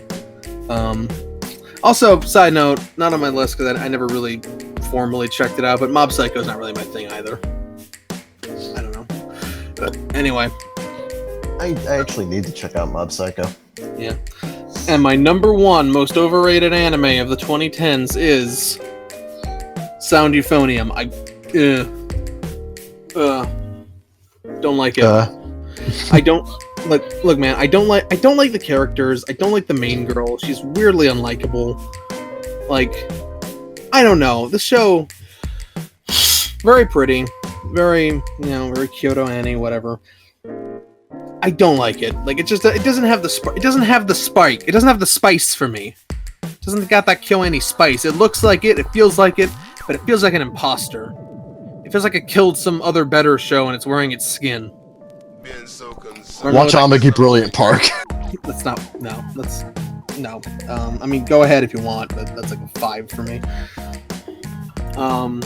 For the record, in comparison to him, I gave that one a 7. So yeah, I'm not a big fan of Sound Euphonium. I think it's very overrated. But enough negativity, I say. Have at you. Let's get into some positivity! Yeah! We're gonna talk about the top 5 anime that are better than people say they are. Oh yeah. This is where the hot takes come in. Oh yeah, you can have a hot take while being positive, because that's a thing that exists.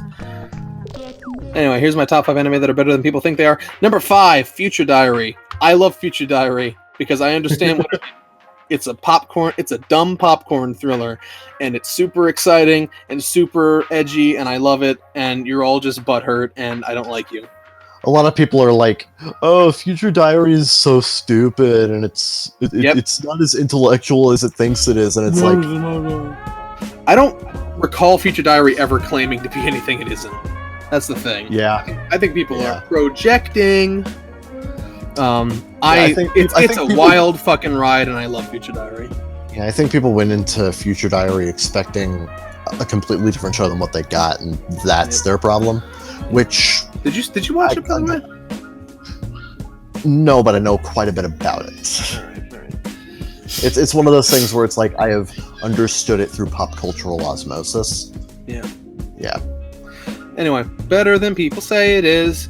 I really gotta learn to mute my mic. Anyway, number 4. My number 4 anime that people think is better than people think it is, and people are wrong about it, is Charlotte. I really like Charlotte. I think that's the friggin' key show that a lot of people were like, this is not KyoAni key shows. This is bad. Here's the thing. There's that. But there's also the fact that I think people, like, after what happened to Angel Beats, people thought the show was dead on arrival. They were like, "Oh, it's only going to be a tour. You know, it's not by the only good anime studio, Kyoto Animation." You know, so like I think people were like predisposed to not liking the show before it even aired. But I really liked it and the story it told. And people are gonna be like, "Well, what about the fucking time skip? It shouldn't have been." Like, yeah, it could have been better if it was expanded, but I think it's fine as it is. I like the characters and I like the plot. I do not get people who just hate time skips in general. Like, a time skip doesn't mean it, like... Well, no. In this specific case, they're talking about, like, there could have been more plot in this time that was skipped. Right. And, like, I agree. I just don't think it harms it as much as you think it does. Yeah. And I love the production value and the fucking songs, and, like, it's great. I really like Charlotte. It's a really good single core anime.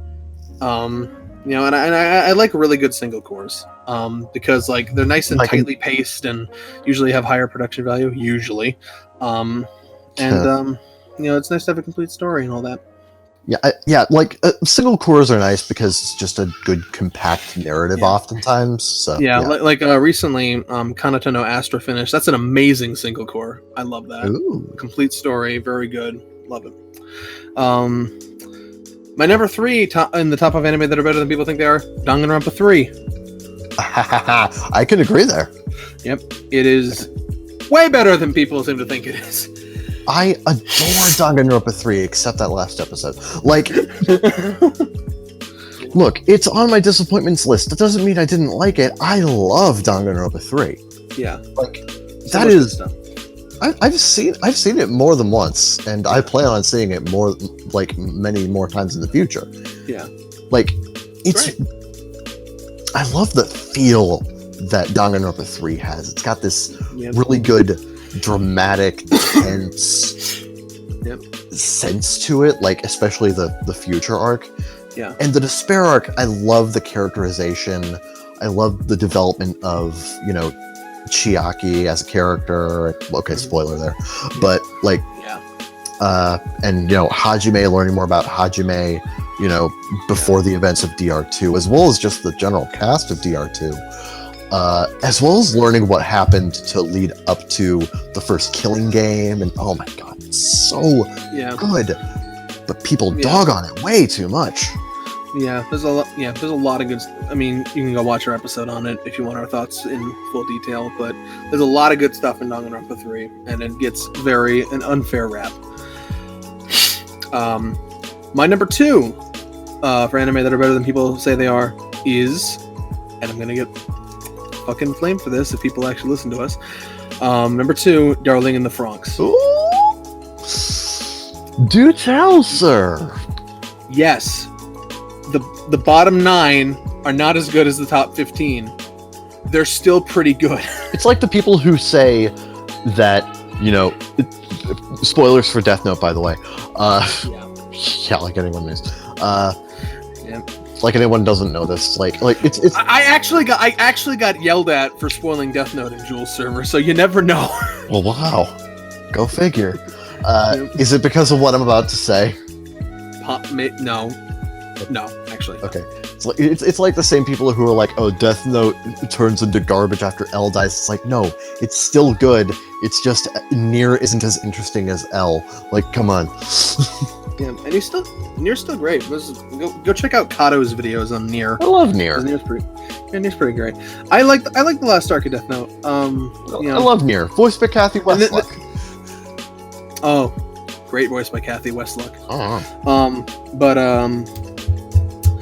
Yeah, Darling in the Franxx is in a somewhat similar situation, perhaps a little bit more extreme in terms of reaction, but because it was more recent and whatever. But especially like it's another shining example of why streaming things weekly sucks for criticism if you're stupid, because you have all this time to think about what could be, and you construct a perfect version of a show in your head over the weeks, and when it doesn't live up to that, it's suddenly the worst thing ever. Like, that could be a topic on its own one day, and maybe it has been, I don't remember. But like watching things weekly, if you're stupid, ruins your perception of the cohesiveness of a work. I love how you have to preface that with "if you're stupid." Well, because I'm not fucking stupid. Like, that doesn't affect things for me, but I see it over and over again with all these other chuckle fucks where like they put these, they build the show up in their mind so much that it could never live up to what they wanted. Unreasonable expectations based on just weeks of theorizing and fucking deliberation and wild imaginations and not knowing what the real intent is because the show's not finished yet and like shit like that. You know, it's like it ruins the perception of shows, and Darling in the Franxx is the most recent and I think the biggest example of that happening. It didn't go the direction people wanted, therefore it's garbage. Yeah, and I'm like, especially no, for this decade. It was fine. I liked it. Could it have been better? Yes, absolutely. But I still really liked it. It's still one of my top shows of the decade. It's not on my list, but I still really liked it. It's a solid show. Go watch it with if you haven't seen it, don't let the haters get to you. Okay, watch it with an open mind. I think you'll like it more than people think you will. Yeah. And my number one anime that is better than people say, and again, everyone who knows me is gonna know the answer to this. Yu-Gi-Oh! Arc 5. This is the same deal I was talking about with Franxx, except it's longer and it has more constraints because it's a card game anime. So multiply what I just said about Darling in the Franxx by like 10, and that's the bullshit that goes on with Arc 5. I think if you watch Arc 5 in isolation with all these fandom bullshit preconceived notions in your head, you will have a much better time. And again, it's not perfect. I understand that. There are legitimate things that people gripe about, but they're not as big a deal as they make them out to be, and they don't kill the show. Hell, even Zeke has admitted to me that Arc 5 does have some issues, particularly near the end. Like, he says it has something you say a lot is it had a good ending, but a messy epilogue. Yeah. Yes. But, like, that's the thing, though. People were hating on it and calling it the worst weeks and weeks before that even happened.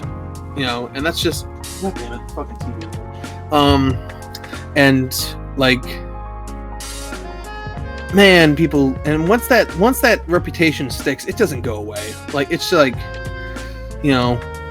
And it's the most tragic thing that can happen to an anime. This fan wank bullshit... weekly streaming nonsense. Once that sticks, it sticks. And like the fucking hate campaign for irrelevant reasons by the fucking Nico users did not help matters. Arc 5 did not deserve to occupy any space in the top 10 lowest rated Nico videos of all time, let alone 8 of those spaces. Holy shit, really? Does nobody with a brain look at that and go, there is a targeted hate campaign going on and not like an actual natural thing? Like they just look at that, it's like, this is correct. No, it's not. This is totally normal and makes sense. No, stupid brain dead monkeys. Fucking think about things with your stupid brains. Like, oh my god. It was up there in the downvoted list with like episodes that weren't finished. Like shit like Wizard Bear. It wasn't Wizard Barristers, but it was like shit like that, where like it was like an unfinished episode. I mean, you could say one thing about Arc 5 is that they finished it. You know, it was, you know, there were production issues towards the end because of that movie that shall not be named. But like, it was not that bad. It wasn't anywhere near that bad. But Zeke, they've recreated Yugi, even his perfectly coiffed hair. I do like the word coiffed. Anyway, that's my top 5 anime that are better than people think they are. And now, okay, first, what was your third list? My third list is best, so keep going. Right, okay, so I got other things. All right. We'll do my top 5 best anime of the decade, and then before I do my top 10, the thing. Keep going. Okay. So I got a few more here. I'm gonna go with the top 5 shows that I need to revisit. That I either finished them and I need to rewatch them because I forgot things, or I didn't finish them and I need to go back to them. Stuff like that from the 2010s decade. Top 5 shows I need to revisit. I'm just gonna blow through these pretty quickly. Number 5 is Punchline, by whatever that studio was called, MAPPA, I think. It's a show written by Kotaro Uchikoshi. I remember liking it. I don't remember a whole lot about it. I remember the ending and the beginning. I don't remember a lot of stuff in the middle. I need to revisit it because I want to refresh my opinion on it. And when I talk about Punchline, I want to make sure that I'm talking about Punchline and not vague, ethereal memories of watching Punchline. Yeah, So that's one Punchline show I need to revisit. Punchline I only know as that one Vita game that keeps going on sale. Yeah. Anyway, number 4 is Yuki Yuna. Now I'm only talking about like the first like arc, the first like 2 seasons, I think. I don't remember. But again, I remember that being really good. I need to revisit it because like I don't know, was it? So that's another one I need to rewatch. But I did finish it. At least like the main story. They made like other spin-off bullshit since then that I haven't checked out. But yeah, main stuff. Gotta love Number that 3, expanded universe stuff. Number 3, Kyokai no Rine. I watched up to like halfway through season 2 and then I just kind of fell off. I really like this show. I liked its comedy and its tone and pace of it. I mean, it can't be that bad. It's friggin' Rumiko Takahashi. Yeah, I keep telling people that, and they're just like, whatever, So yeah, I liked it. It got a 3rd season I didn't check out. One day I'm gonna go back and watch that. Yeah, it's something I need to give another chance because I love Takahashi's work, especially Rama 1/2 and Urusei Yatsura. So I understand Rine is like a little bit more of a return to form for that sort of thing in terms of its overall approach. It's less Inuyasha and more Ranma in terms of its approach. So maybe I'll try that out again. Who knows? Number 2, Date Alive. There was a 3rd season that came years after the 2nd. Didn't watch it because I didn't remember shit. I do want to though. I want to go through that again. We'll do a refresh. Need to revisit that. The whole franchise, Date Alive. Number 1 is Gatchaman Crowds. I watched 5 episodes. I liked it. Oh my god! I fucking love. I love Gatchaman Crowds. I saw. Yeah. Okay, I need to watch Gatchaman Crowds Insight. I did not watch Insight. Yeah. I did watch the 1st season. I love the 1st season. Yeah, I need to revisit that. All right. And watch the sequel one of those days. One of these days. Anyway, now, okay, so the ones that weren't on other lists, that's going to be more, I think, for... You know what? No. Okay, let's do it. Top 5 anime that I love that weren't on the other lists that I finished, and I really like them. You could consider this like honorable mentions for the top 10 you might have missed. Yeah. Because these are either... Actually, in every one of these cases, it's because it was too popular. It wouldn't have made sense on that list. Yeah. These are the popular things that I think are well deserved. Number 5, coming in at the last second and swooping the fucking fandom off its feet. Kimetsu no Yaiba. Wow. Glorious. Man, Demon Slayer just came out of goddamn nowhere and just became like overnight. I almost didn't watch it. Thing. I almost didn't watch it because I just glazed over the post. Was like, whatever. And then when I was looking for seasonal stuff to watch, I was just like, you know what? I'll give it a chance. And then I'm like, this is at the beginning, by the way. I'm not one of those faggots that jumped off after episode 19 or whatever. But like from the beginning, I was like, oh, this is one of the best anime I've ever seen. Says a lot. Oh, yeah. It's got a great storyline. It's got great characters, an amazing production value, an engrossing setting. Oh, I love it. I love it so much. I want more. Yeah. Why did it have to end, Kevin? Why does the industry need to be this way? It'll get another season, dude. It's too popular. I know. It's getting a movie. It's a matter. It's getting a movie, which pisses me off. I mean, like, I'm hyped because, ufotable movie production values. Oh my god. Yeah. But but it's also just one of those things where, like, it's a movie. It's going to take for fucking ever for Westerners to see it. But will you go to the theater to see it? You know what? If it plays at the Cedar Lee, yeah, I probably will. Cool. Yeah. If they get a subbed one. Because... Yeah. Anyway, so, yeah, Kimetsu no Yaiba. Love it. Too popular for the might have missed it. Far list. Too popular. Yeah, let's be honest. Nobody missed this except Kevin because he sucks. But Thanks. You're welcome. Watch the anime, you scrub. Number 4, and this swooped in at the last minute for me personally because I just finished checking it out for the first time because its second season is coming soon, and that's ReZero. I did not think ReZero was going to live up to its reputation. I think it was undersold. I think people undersold me on the show. It's better than I was told. I love ReZero. Yo, like, this guy going off of that ReZero has gotten me deeply interested in actually checking it out, and since I have some modicum of free time now, enough to do a podcast, I might actually do that now. So that's on our list of shows to do episodes about, hopefully soon, so I don't forget things. But I'm gonna try and check it out sometime. Also, the dub is on Crunchyroll, and the dub's really good. Ooh, I might check that out. The only thing I hate about it is that it's got that bad banding issue that the Blu-rays had, the one. But it's livable. I can live with it. I lived with it. I survived ReZero's banding issues. Can I get that on a t-shirt? Let's make that the title. I survived ReZero's banding issues. I'm gonna make a note of that. You know what? Do it. Do it, motherfucker. Alright. Number 3, Attack on Titan got really fucking good. Literally all of these are like mainstream level popular. The next 2 are a little less so. But I just wanted to show them some love because I wasn't doing like a formal top 10, So I was just like, but I can't not mention stuff I love. Yeah. So Attack on Titan, I saw the first season. It was pretty good. I saw the second season, I'm like, oh, this is better. Because like the story was getting more focused and there was more horror elements and like the world was expanding. It was really cool. And then season 3 came and was like, oh, it's even better.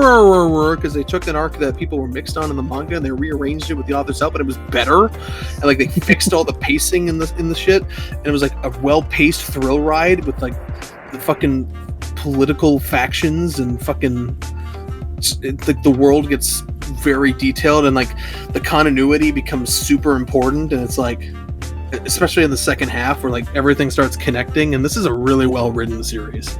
And I'm really looking forward to season 4 and I hope they don't fuck that up. Attack on Titan coming in here being like, thought you got rid of me, huh, bitch? The thing about Attack on Titan is that, oh my fucking god, my ass is getting so sore. Anyway, because fucking Blue Sky keeps fisting me or whatever. Is that like, it was one of those things where like you might have thought at one time it was overrated or that like it wasn't going to maintain what it was building up to, and then it like exceeded all of your expectations, and like love it when series do that. And it's like no, it actually is that good now. As good as like its bloated reputation was. No, it actually met that reputation, and that's amazing. Damn. Yeah. Number 2, Durarara. I'm not going to be one of those people who the second season wasn't as good. Shut up. It was just as good. I loved it. I really liked Durarara because it's so unique. He loved the second season. All 3 of them. Exactly. All 3 second seasons. I love them. It's now a complete adaptation. They changed a lot of stuff, it's a very adaptation-y adaptation, but like it works, and like it's very unique. It's got a lot of characters, but like they're fleshed out and they interact with each other in interesting ways, and like the town itself is kind of the main character. I mean, you can make arguments, people have, but like there really is no main character in Durarara. It's kind of just like Ikebukuro is the main character. Yeah. And I just love the tone and the vibe. It's very chill until it's not, and then it's like, oh shit, and then it's chill again. It's like, oh, it's kind of like, I've always compared. It's kind of like a GTA campaign, but like an anime. Ooh, and I really like good. Yeah, I really liked it. I don't know. I rewatched it over the summer with the dubs of season 2 I hadn't seen, and it's really good. And I really like it. And my number 1 that I love that isn't on any other list, and just an honorable mention, you could say, is Assassination Classroom. this show doesn't get enough credit for what it did. This show convinced Shueisha that complete adaptations are things people want and that it's a good idea to do them. Yeah. You know, this was the one that started that trend of Shueisha being like, hey, maybe we should finish things. Unfortunately, this resulted in food wars, so I mean... I'm kidding. I'd rather it exist than not exist, I guess. I agree. Like, I'm glad it's here, and I'm glad it's being completed. Yeah. But Assassination Classroom, unique premise, it's a large cast of characters, but like they get slowly developed over time, and I really like, you know, the background characters that kind of come into their own over the course of the series, and the main characters are great, and there's a lot of unique scenarios and just things that they need to solve and stuff like that. It's a great show with a really nice ending and just a nice complete package and a great animation style by a boy, Seiji Kishi. Seiji Kishi. I combined his name somehow. Seiji Kishi. Very nice looking show. Love it. I need to rewatch this at some point. It's not on the top 5 shows I need to revisit, but I do want to rewatch it at some point. I want to do an episode on it. I love it, this show. Yeah. Yep. Someone on Jules servers was watching it for the first time now, and I'm like, yes, another one. All right. So the last one, I have 2 more. One is the top 5 I still need to check out, but so I don't spoil that, I want to do the top 10 that you might have missed. But why don't you do yours first, your top whatever? Okay, so I actually do have a top 5 anime of the 2010s thing, because I find top 10 lists to be really difficult to do because it's just too many numbers, and trying to, like... after a certain point, I start, like, second-guessing myself and trying to, you know, order things based on, like, really minute details, and I just don't really feel all that confident in a top 10 as much as I do a top 5. You heard it here, people. 10. It's too many numbers. Kevin Fulner, 2019. Quote me on that. So that might be the title instead. I don't know. So top 5 anime of the 2010s. Number 5 for me is my number 5 anime of the 2010s is Mysterious Girlfriend X. Oh shit! I fucking adore Mysterious Girlfriend X, and I would never have checked this out if it weren't for the people on my Twitter account. Back in, I think, 2013 or something, maybe it was sooner than that, I did a thing called Kevin's Backlog, and I did a poll asking people to vote for what they wanted me to live tweet the most. And one of the things that I put on there is like a half gag option was Mysterious Girlfriend X, because, you know, I found the whole drool fetish thing to be kind of quirky and weird, and haha, wouldn't that be fun if I did that? You see what Carnival posted? There's a town in Australia called Arrowmanga. Okay. That's fine. And I was expecting Mysterious Girlfriend X to be sort of the same way that I consumed the anime that I watched before this, which was Girls in Panzer, which is also really good, by the way. Just didn't make any of my lists. Yeah. I was expecting to go through this like 6 episodes one day, 6 episodes another day. Just, you know, do it in a nice little 2-day period. I blew through all of Mysterious Girlfriend X in a day. Like, I did not intend that, but it's just a really genuinely engrossing and amazingly well-written show. It's one of the best depictions I've ever seen of sort of sexuality in adolescence, which is a weird thing to say, but it's true. It utilizes the whole drool thing as a way for the characters to be far more intimate with each other and understand each other better. And I can't describe how they do that without you watching the show to understand why they do it and how. Yeah. But the entire drool gimmick is utilized in a brilliant fashion, and it just kind of becomes part of the show, and you kind of understand it and get it, why they do it. And like the author said that he wanted to explore. He said he wanted to explore all of the steps of love that lead to sex. You know, because he thinks that too often, like, there's either no intimacy in a romantic work in Japan, or it goes straight into sex. And he's like, but there's so many fun steps before that. And it's like, yeah, and this show goes through, like, it really explores a lot. I was just laughing because Allison rolled the Cookie Monster. Me Cookie Monster. me love you. Me your husbando. Anyway. Yeah. No, I'm right there with you. It's great.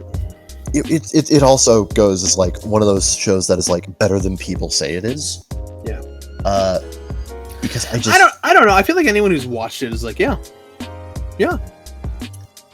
And honestly, it's one of the best anime I watched in the past decade. I adore this show. Yeah. Number 4. Now, the year 2010 is a year of many important shows, but in my opinion, the year of 2010 is the year in which the magical girl genre peaked. No, it's not Madoka Magica. That's 2011. 2010 was the year of Heart Catch Pretty Cure. Oh my god, this is like... If you want to hear about that, just go back to the first episode. Go back to the first episode, but this is, in my opinion, just to make it quick, the perfect encapsulation of what makes the magical girl genre amazing, and it is also in its own merits an incredible show with brilliant characters, amazing drama. There is some hard-hitting drama in this show, especially in later episodes. Yeah. The story arcs, the character arcs in the show are just so freaking engrossing. And you would never expect it from a show like Heart Catch, a show that's like pink and designed to sell toys. It's a show created by people who cared deeply about this genre and who wanted to, above all else, tell an amazing story. And they succeeded with flying colors, in my opinion. Whether you're a 6-year-old girl or a 24-year-old man, you will find something to like here. You will. Genuinely. I can say that with confidence. He's right. He's like half joking, but he's right. Yep. And it's also got character designs and animation direction by one of my favorite character designers and animation directors and animators in general. God, I keep blanking on his name because it's very similar to other people. Yeah, this is the fucking we can't remember names episode. Yeah, hold on. Casherin Sins, character design. Yoshihiko Umakoshi, who also did the character design and animation direction for My Hero Academia, by the way. Yep. But Heart Catch is like him in his element. Well, actually, no. Casherin Sins is him in his element. But this is like, yeah. This is like him taking the entire Magical Girl, like general Magical Girl visual elements and just going absolutely bonkers with it, and I love it. Mm-hmm. And it's got such dynamic animation and stuff. I love it. I'm sorry, I'm going off it. But Kevin, how could your number 3 even begin to top that? Easy. JoJo's Bizarre Adventure, Diamond is Unbreakable. See, I didn't include any JoJo because, like, it's too popular for the might have missed, and it's also just like, what do I even pick? Because it's all great. JoJo's Bizarre Adventure, Diamond is Unbreakable is the best part of JoJo, in my opinion. Oh, he says that as someone who hasn't read the manga. Oh, fuck you. I mean, I just want to clarify for people. It's people like, what about this? I'm like, he's a filthy secondary, people. I love me a good small town mystery. Yep. And this is a really, really great small town mystery, and it's not really so much a mystery of whodunit, because you know whodunit. The mystery is, how are they going to catch him? Yeah. And it really becomes a cat and mouse game near the end of the villain trying desperately to outwit and outrun the heroes. I think we talked about this. This was like Didn't we have an episode on this? We might have. No, I don't. No, I don't think. I think I used the thumb. Did I? I don't remember when I watched it. Yeah, no, yeah, What? you used the thumbnail, yeah. Yeah, but I don't know if we talked about it. But yeah, Diamond is Unbreakable is like a great small town mystery / cat and mouse story. Yeah. And something I really like about this is that it has probably the strongest supporting cast of any JoJo part that I've seen. Because everyone in this town is just so quirky and lovable in their own unique ways. Even the characters who are just like, even friggin' Shigechi. Yeah. This little friggin' pointy-haired squat motherfucker over here. Even I kind of like him. Like, it really says a lot when the worst character, you still don't like what happened to him. Like, he didn't deserve that. Yeah. It says a lot about the character writing. And it also just has some of my favorite stand battles. They fight a rat and they make it amazing. Yep. Please note that rat is canonically stronger than Dio. Technically speaking, it took down Star Platinum. Took down Star Platinum. But yeah, it also has freaking phenomenal production value. And amazing artistry. There is no other anime I know of that looks like Diamond is Unbreakable. Yep. Especially in terms of its color. This show has a piss yellow sky and it makes it look good. Yep. It's so good. Number 2 is... Watch the Funk TV episode on JoJo Color Theory. It's a good video. Number 2 I'm telling the audience. By the way, finish part 5. I will. Okay. I will. Alright. Number 2 is Made in Abyss. Made in Abyss is a show that, everybody and their mother has watched, I feel, at this point, except for him. Yeah. But it's one of those rare shows that I think meets the hype that has built up around it.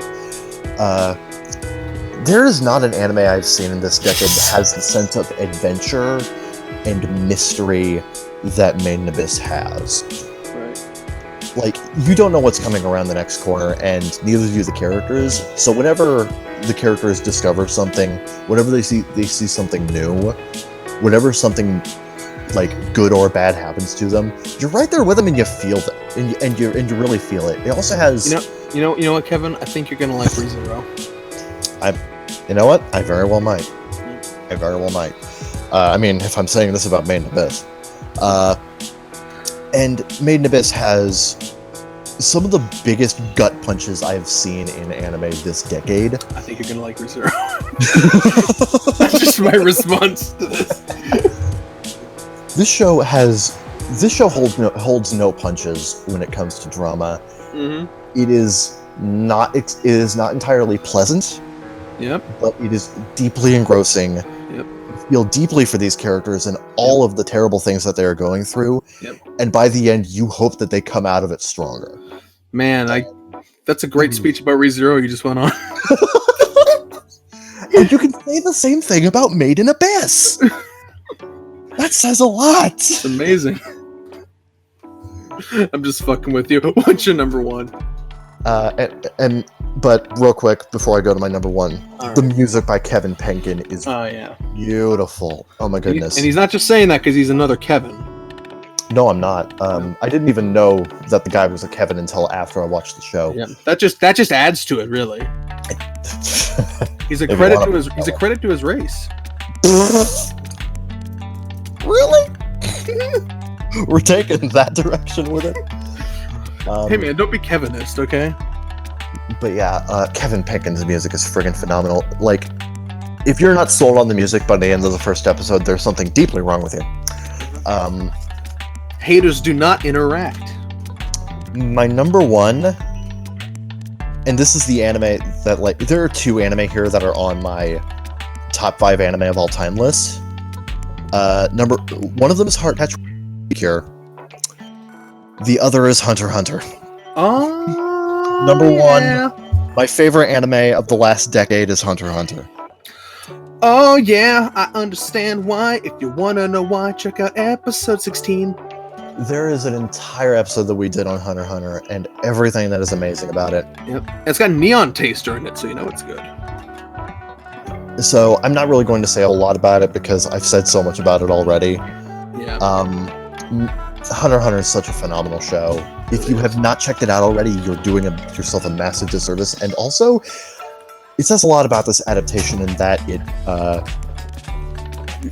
kind of brought Chimera Ant's reputation out of the dirt. It used to be considered like the weakest arc. Now it's the best arc. Yeah, Hunter x Hunter is so good. It's not even on these lists because it doesn't even deserve. These lists don't even deserve Hunter x Hunter, honestly. They don't. Like, Hunter x Hunter is really that good. Yep. So check out our episode on that with Neon Taster, back when he still talked to us. Missed those times. It really says a lot about Hunter x Hunter in that I've seen it about 4 times. Yep. Oh yeah.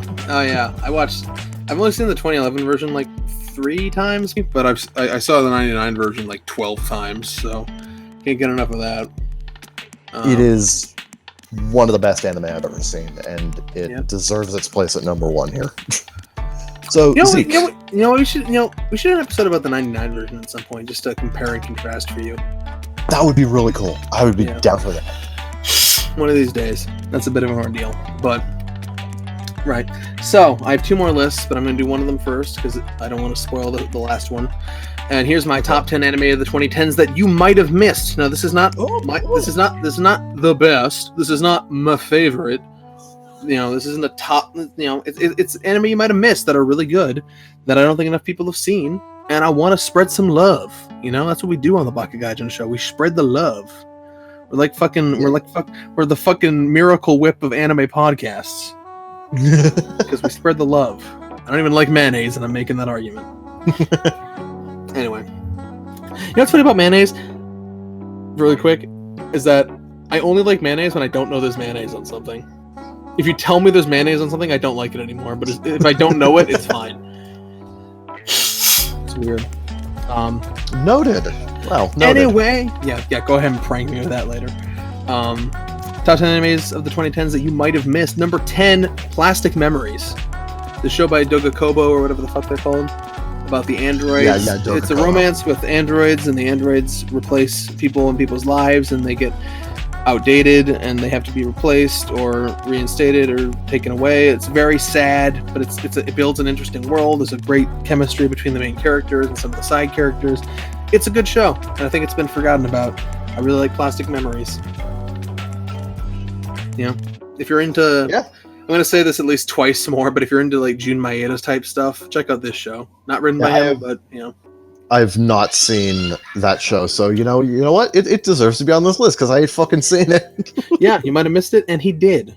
Number 9. I miss a lot of shit. Number 9, because he doesn't watch anime. He's a fucking faker. He's a casual. Fake fans in the house. No, I'm not. Yep. Number 9, Prison School. Prison School is one of the funniest fucking shows I've ever seen in my life. But it's also like got like the highest amount of like absolute broness in any show I've ever seen. Like, you will learn to love these 5 central guys just by their sheer camaraderie and the shit they go through. It's the broiest bro show that ever broed. Yep. Sometimes literally going through the shit. Because it's one of those shows. Oh. This show is vulgar and crass, and it's fucking hilarious, and it's weirdly heartfelt. I really love Prison School. I wish there was more of it, but one of those things like titties are nothing more than fake asses. Oh yeah, that whole section is great too. But yeah, I love Prison School. I wish there was more, but the anime it ends at a good spot. It's pretty consumable. Go for it, you stupid people who missed it. I recommend the Japanese version especially. Number 8, and I need to revisit this to make sure I know what I'm talking about, but I'm pretty confident that I'm going to talk about number 8, which is We Cross, the first arc, the first 2 seasons. Not Lost Rage or whatever the fuck that's called. That's whatever. But like the first 2 seasons, written by Mario Okada, animated by JC Staff, very dark card game anime for girls. It's like I I hate this comparison. It's like card game Monica, and it's got great interpersonal drama. It goes to very unique places. Are you still there? Yeah, I'm still here. You were just roboting bad on my end. Don't worry, it's just my connection, not yours. Right. Okay. Anyway, so, am I good now? Yeah, you're fine. Keep going. Okay. We Cross, which is how you say it, has a lot of great interpersonal drama, some very unique character concepts, a lot of like twists and turns.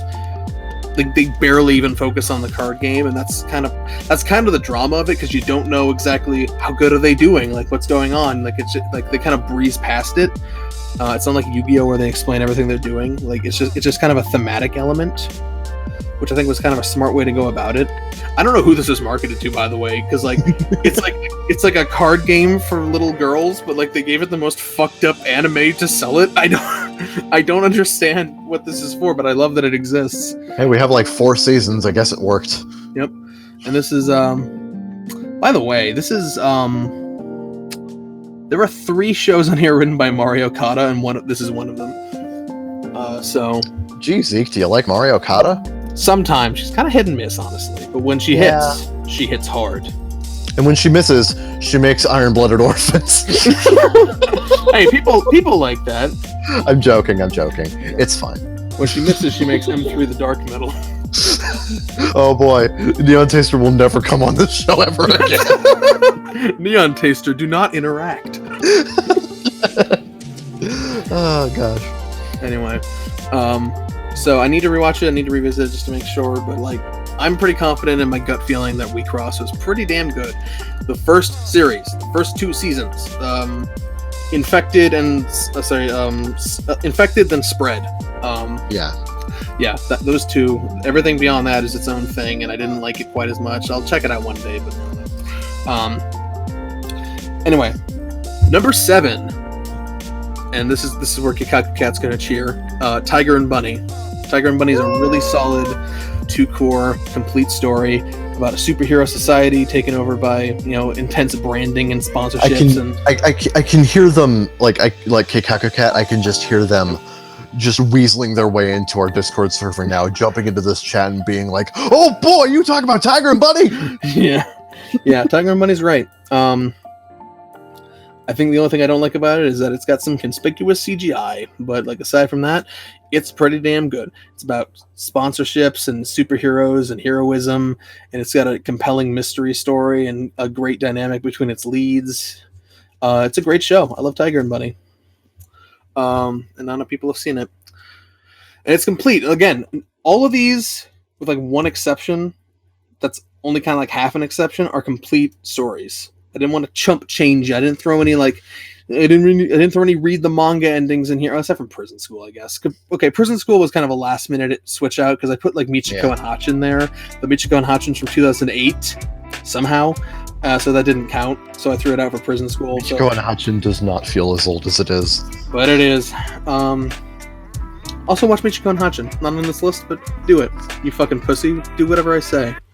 Anyway, number 6. Keys and Ivor.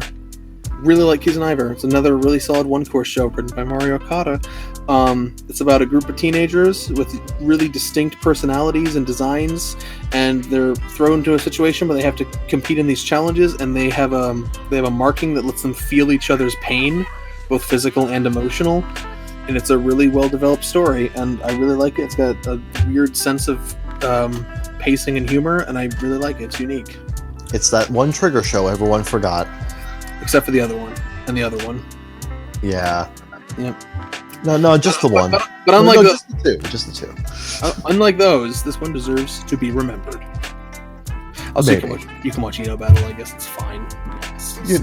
Eno Battle. Just don't watch Ninja Slayer, because it's stupid and dumb. No, everyone remembers the Ninja Slayer, man.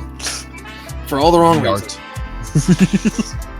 Number 5, and I'm one of the 10 people that watch this and love it to pieces, Planet With. Swooping in, I think last year. Planet With, I had no expectations for, but I was blown away. It's an enjoyable pseudo-mech series. It's very weird.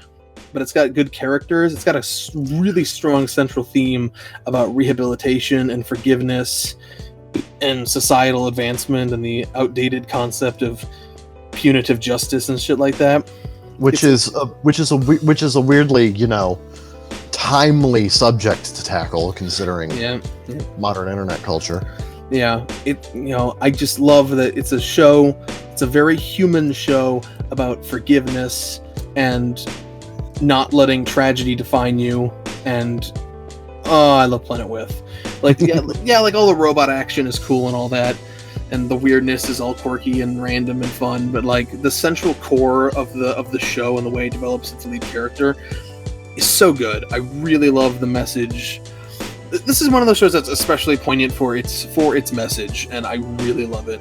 And not enough people paid attention to it because, I mean, the designs are a little generic and like, you know, the poster wasn't great or whatever, and the title doesn't make any fucking sense. I still don't understand what the title's about. But Planet Myth is a great show. It takes the number 5 spot on my top 10 anime of the 2010s that you might have missed. And speaking of which, number 4, 1 Week Friends, or Ishukan Friends, whatever you prefer. This is another great one-core series. It's about a girl that loses her memories every week, and so she writes down important things in her diary, especially after she meets a certain boy, and they form a friendship and with these other kids. And what I love about this show is that it's exactly what a one-core anime should be. It's a simple story about 4 characters. 4. Damn, that's a really small cast. I mean, there's a few like side whatevers, but like for the most part, it's about 4 central characters, and it deeply develops them and their personal relationship and their friendship, and the drama that unfolds because this girl Kaori that keeps losing her memories every week, and you know, and the protagonist Yuki, you know, he's got to be careful because like if he does the wrong thing or he doesn't want to manipulate her in any way, and like there's a lot of really compelling drama and stuff that happens. It's a really great show. I need to revisit it just to make sure. I rated this a 10 out of 10 when I first finished it. Because it's just a perfect. It was just a perfect one core in my mind, and not enough people saw it. It's got a great art style by Studio Brainspace. Yeah, it's very very light and cloudy and like pastel-y. It's really cool and really beautiful. Zeke here, like, every time he brings up 1 Week Friends, he keeps telling me, it's like, dude, you gotta watch this. So, like, I understand where he's coming from here, this passion that he's feeling. Like, it's the same passion I feel every time he mentions this show, so it says a lot about its quality. Yeah, I want to talk about it in depth one day after rewatching it. But number 4 on my list is 1 Week Friends. I think it's a show that's almost been forgotten to time that I don't think should be. Number 3, this one almost edges out. I think like it almost scrapes that popularity threshold, but not quite. Is Naki no Asukata. Yeah, that's another one that you're like, oh my god, Kevin, why haven't you seen this yet? Oh my god, this is another Mario Okada show, but it's probably the best Jun Maeda show not written by Jun Maeda. I love Nagi no Asukata. It's a 2-core show with great production values, amazing designs, and backgrounds. The only thing I don't like about it is PA Works' stupid conspicuous CGI, like with the cars and the flags and shit. Yeah. But like aside from that, it's beautiful looking to this day, even though it's going on 6-7 years old now. But it still looks great, and it's got an amazing central cast. And the show is infamous for like it's about people who live in the sea and people who live on land, and the differences between their cultures, and you know how they intermingle, and personal relationships and drama and stuff like that. It's infamous for one of the most complex love dodecahedrons of any anime. But it's handled really well, and like some things are unexpected, and there's a thing that happens in the halfway through the show that completely changes the status quo in a way I haven't seen pretty much any other show do, and it explores dynamics in a whole new interesting way. I really like it. It's a beautiful show, and it's just so fucking good. This is the show that turned me on to like weekly anime viewing back in like 2013. I was just like, this is what I need to watch Anime Weekly for. I need to keep up with this shit. This is anime. This is great, you know? Like, fuck all this fucking television nonsense. This is my television, you know? This is, you know... Prestige television, I don't need that. I have cartoons. Exactly. I have Chinese cartoons about children in love and also their fish, but not really. Like, yeah, and it's the best PA Works original series. I love it. I mean, I like Hanasako Aroha and Shirobako too. Man, Shirobako should have made my overrated list. What was I thinking? Anyway, but Nagino Asukara, amazing. Love it. One of my favorite anime ever. I want to talk about it in detail one day. I could say that for most of these, but yeah, love it. Check it out. Number 2, this is number 2 is weird because it's known, but it's not respected enough, and that's what I want to correct. And we did an episode on it, and it is Little Busters. It is JC Staff's Little Busters. Oh yeah, this is so much better of an adaptation than a lot of people give it credit for. Yeah. It's an ambitious adaptation. Yeah, see that screaming in the background? That's me when people say they don't like this adaptation. Anyway, gotta love little people tantrums. Yeah, you may call them Little Busters even.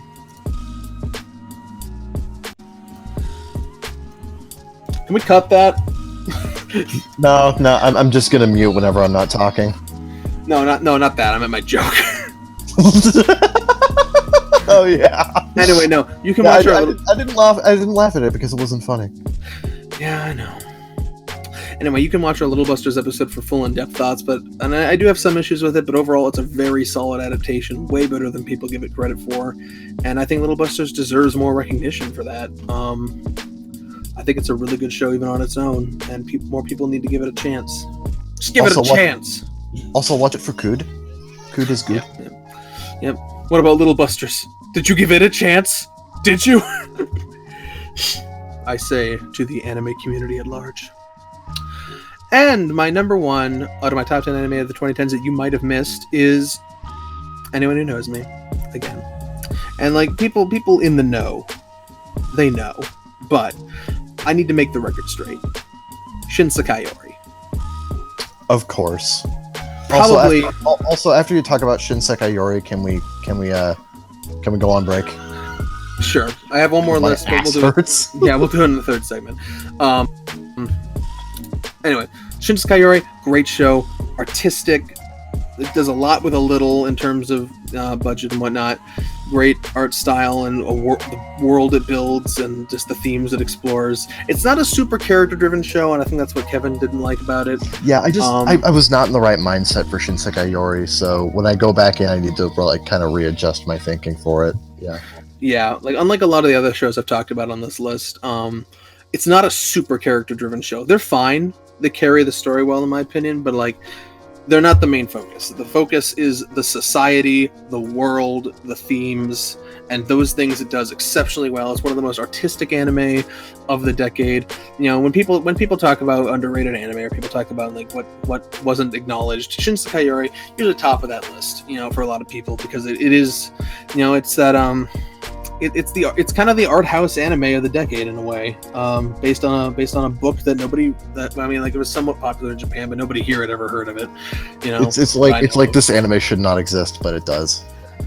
It should. I don't know why it exists, because the book had been out for a long time, and it's not really like an anime book. You know, it's not like a light novel. It's like an actual book. But they made it an anime, and it's really good. One of the most memorable, unique experiences in my anime career, and I just love Shin Sakayori. Go check out Shin Sakayori. The dub is fine. I'd recommend the Japanese version if you can, and you probably can because it's probably more accessible. But at this point, yeah. But yeah, I mean, either way you can't go wrong. But I would recommend the Japanese because the Japanese version has some incredible performances, especially the guy who plays Squealer. So good. I mean, the dub one's fine too, but I'm not usually one of those guys that's like, oh, the dub sucks. In some cases, I got to make it known that the dub is good, but not as good. You know, some of those. There's some cases where I got to make that known. This is one of those cases. Little Busters too, retrospectively. Yeah. Little Busters doesn't have a terrible dub, but it's like watch the Japanese version, maybe. I didn't need to hear Greg Ayers as Masato. I really didn't. Yeah. We love you, Greg. Yeah. Just not as this character. Sorry. No. Or that one. or that one. those other ones, those are fine, but not that one. Anyway, Shinsekai Yori, really good. Kevin needs to stretch his ass or whatever the fuck he said. So we're gonna go on break, and I'll be back. I'll be back with my last list, which is the top 5 anime I need to check out that I missed out on, and then we're gonna talk about something else. So stay tuned and enjoy the eye catch. I have to tell Craig to get out of here. I forgot about that part. Anyway, see you in the next section.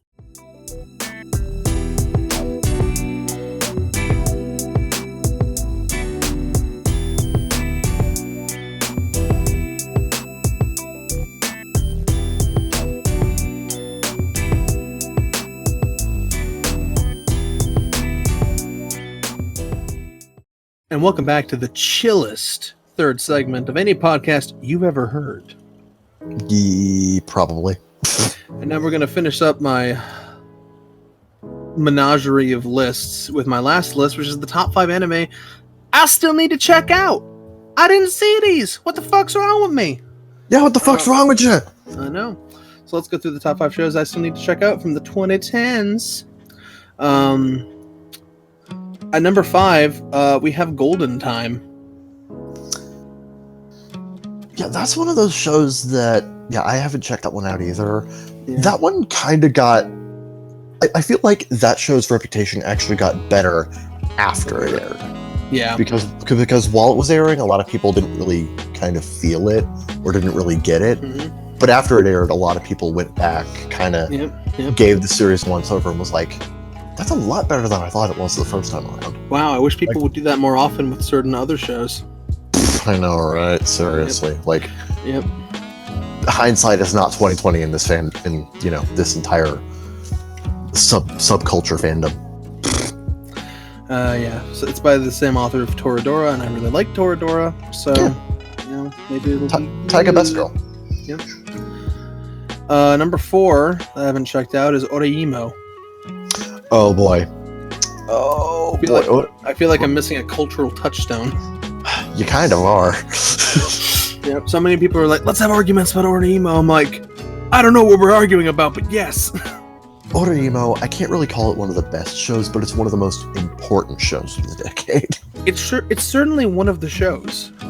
It is a trip and a half. It really is. And I kind of feel it's one of those shows that, to some degree, you probably should have been there when it was airing, like I was.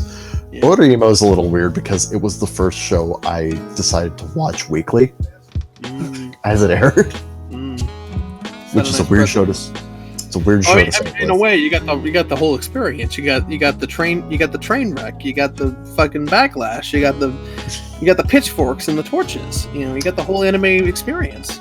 I got all of it in like the span of 2 years. It was amazing. Couldn't have asked for a better intro.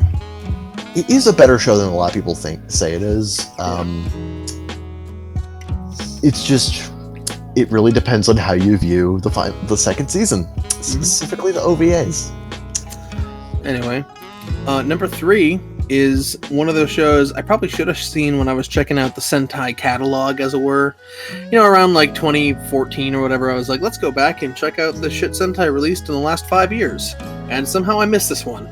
It's The Pet Girl of Sakura-so.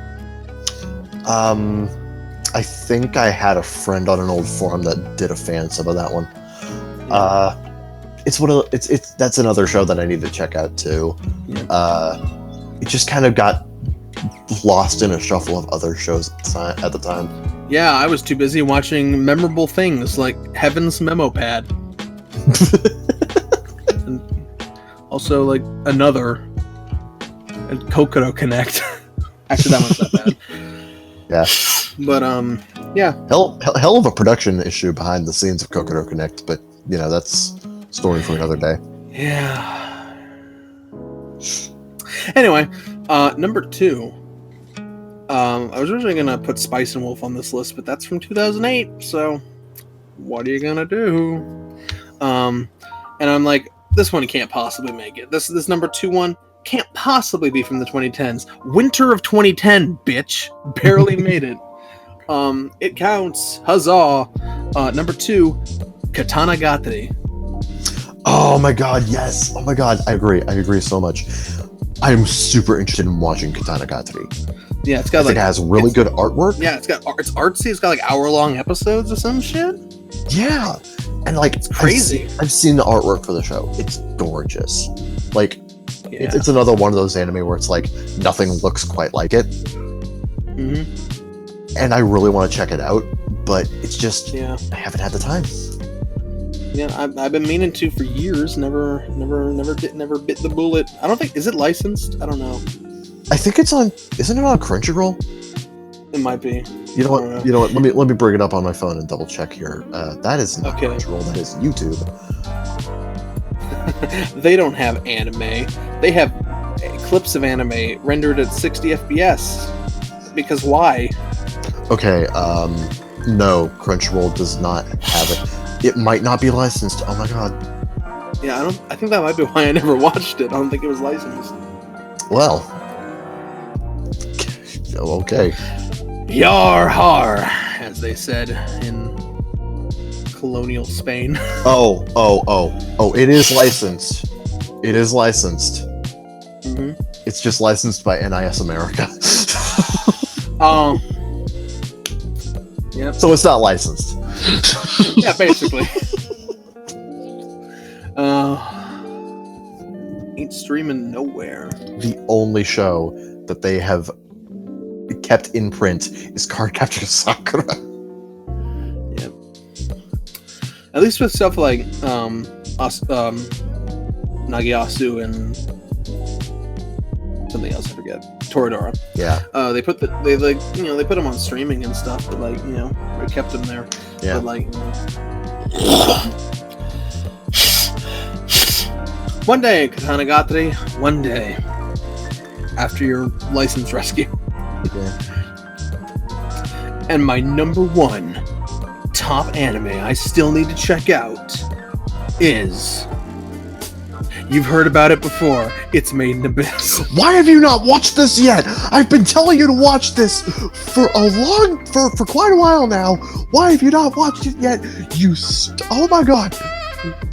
No, I will watch Made in Abyss when you fucking finish Hollow Knight, okay? Okay, you know what? Fair. We are at a standstill, you and I. This is a fair. You know what? This is a fair trade. Yeah. Do you know how much I'm fantasizing about doing a Hollow Knight episode with like the soundtrack in the background and like clips of Halonest and stuff? It'd be so atmospheric. It'd be so good. And we could just chill back instead about one of the greatest games ever made. But no, we're here arguing about how we're not doing things. That's the reality we live in. I own it. You gifted it to me, which makes me feel even worse about not playing it. Yep. I bought a $35 plushie for this fucker. I'm not a terrible friend, I promise. I was like, I had some money to burn. I was like, I have $35 or whatever. I had more, but like, I had money to spend at Best Buy, and I was like, oh, that's a nice Hollow Knight plushie, but I don't know if I want to pay $35 for a plushie. Then I'm like, oh, it comes with a code for the Switch version. You know what? I think my friend Kevin would really appreciate that. I'm gonna go ahead and do that, and then I do appreciate it. I do. I do. Anyway, the top anime I need to check out is Made in Abyss, and the other thing that's kept me from it is just that same anxiety you have. It's like, maybe it won't be concluded, or it won't be continued in the future. That is, please get a second season. At the very least, it's a manga. It's not a light novel that's never gonna get fucking licensed, or a fucking gotcha game that's not gonna get translated, or some bullshit, whatever the fuck they're making anime out of these days. These crazy kids and their fucking Babylon or whatever. I don't know. I don't understand the young people. They call avatars PFPs. What? Like poofs. The fucking children. Be PF Changs. Back in my day, that was stood for PF Chang. Let's get us some orange chicken in our gullets. Nom nom nom nom nom. All you can eat. PF Chang. Welcome back to the Casual Racism Podcast.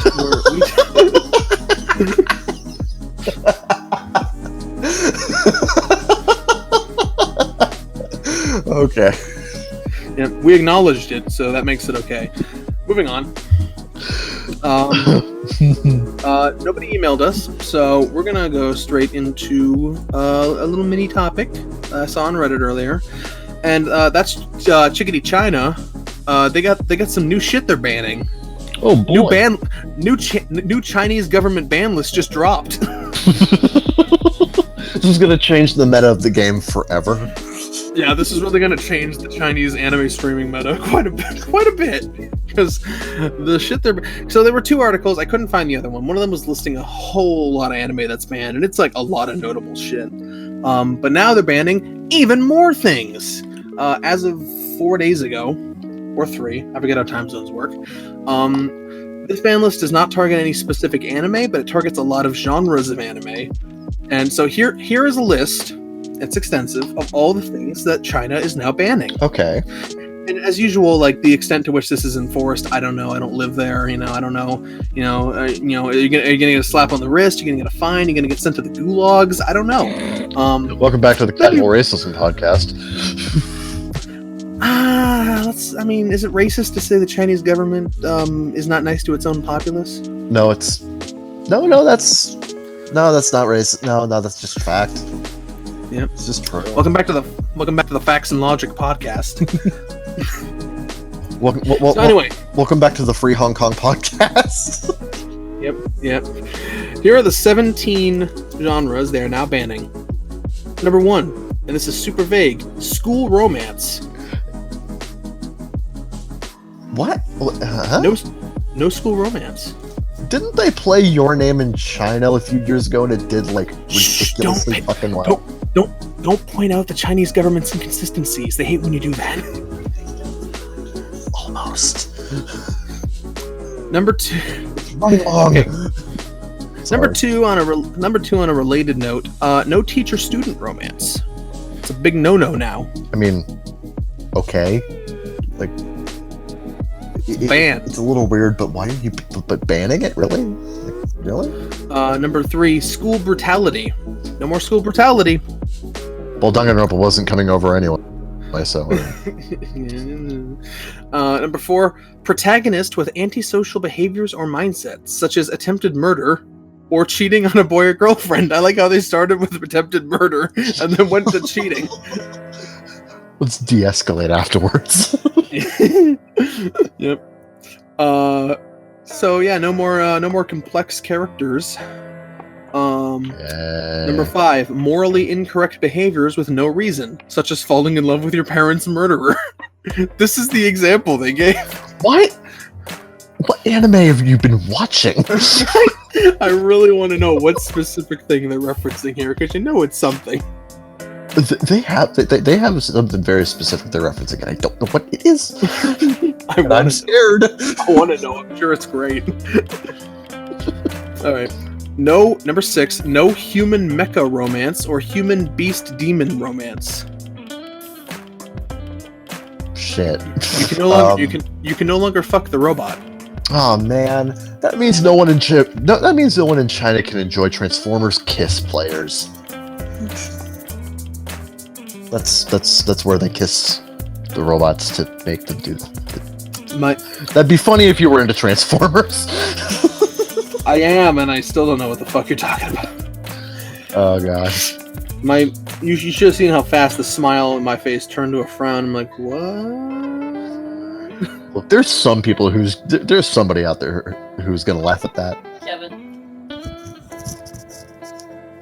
Jennifer is giving me such a look. Alright. So, number 7, and this is a weird one. No more wuxia! You're China! I know, I'm wuxia confused. Is your shit! I think it's because they don't want, like, an external view of China in China, I guess. What is this? That whole why is Kung Fu Panda doing China better than China except now it's bad? What? Yeah, exactly. They couldn't out Kung Fu Panda, so now Kung Fu Panda is bad, and we don't have to think about it anymore. The fuck? Oh. Yep. Number 8, possibly the most generic of all, politics. No politics. I don't know. I don't know what that means. I can make some assumptions, but Politica. no politics. Number 9, Yaoi and Yuri, of course. Yeah, can't have the gays in invading our country. Yep. We don't like gays. They don't make little soldiers, so that's a problem. Number 10, another very vague one, dark stories. So they mean like the lighting. like what do you constitute as a dark story? Like, it's a really vague one. Yeah. Number 11, magic. Just in general, no more magic. Number 12, this one was already kind of enforced, but not really. Time travel. No time travel, and I remember the reason they gave for that because they don't want people to rediscover like Mao's teachings or something. They don't want people to think they can undo the current regime or something. Number 13, number 13, no religion. I mean, that's already a thing. Similarly, number 14, no ghosts or spirits. Number 15, no reincarnation. Based President Xi just banned isekai. Almost. Sorry, Konosuba. Yeah. I mean, the funny, some of these guys are just like warped there. They're just like poop you there. Yeah. Like ReZero's like that. So I'm sure ReZero's banned for a lot of other reasons, but you know, I mean, it's got time travel. It's dark. It's got politics. It's got magic. It's got ghosts and spirits. ReZero, Chinese enemy number 1. Yep. Alright. Number 16, RPG mechanics. By Isekai. Yeah, exactly. Why RPG mechanics? Like, really? They don't want people to get the impression that they're in control of their destiny. Should it... The only role you play is the one that the People's Republic gives you. The People's Republic, quote unquote. Yeah. And number 17, mafias, mobs, or triads. That's how Mafia works. That's actually not how Mafia works, but there you go. I'm struggling to think of what anime you can watch in China now. That should have been a list. We should have done top 10 anime you could still watch in China.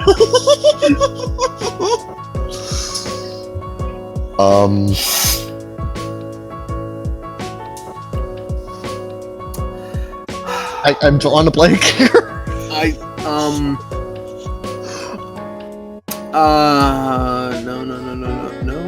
No. I don't. No. Food? No, that's too sexual. Yeah. What are you doing? We're trying to figure out what anime you can still watch in China.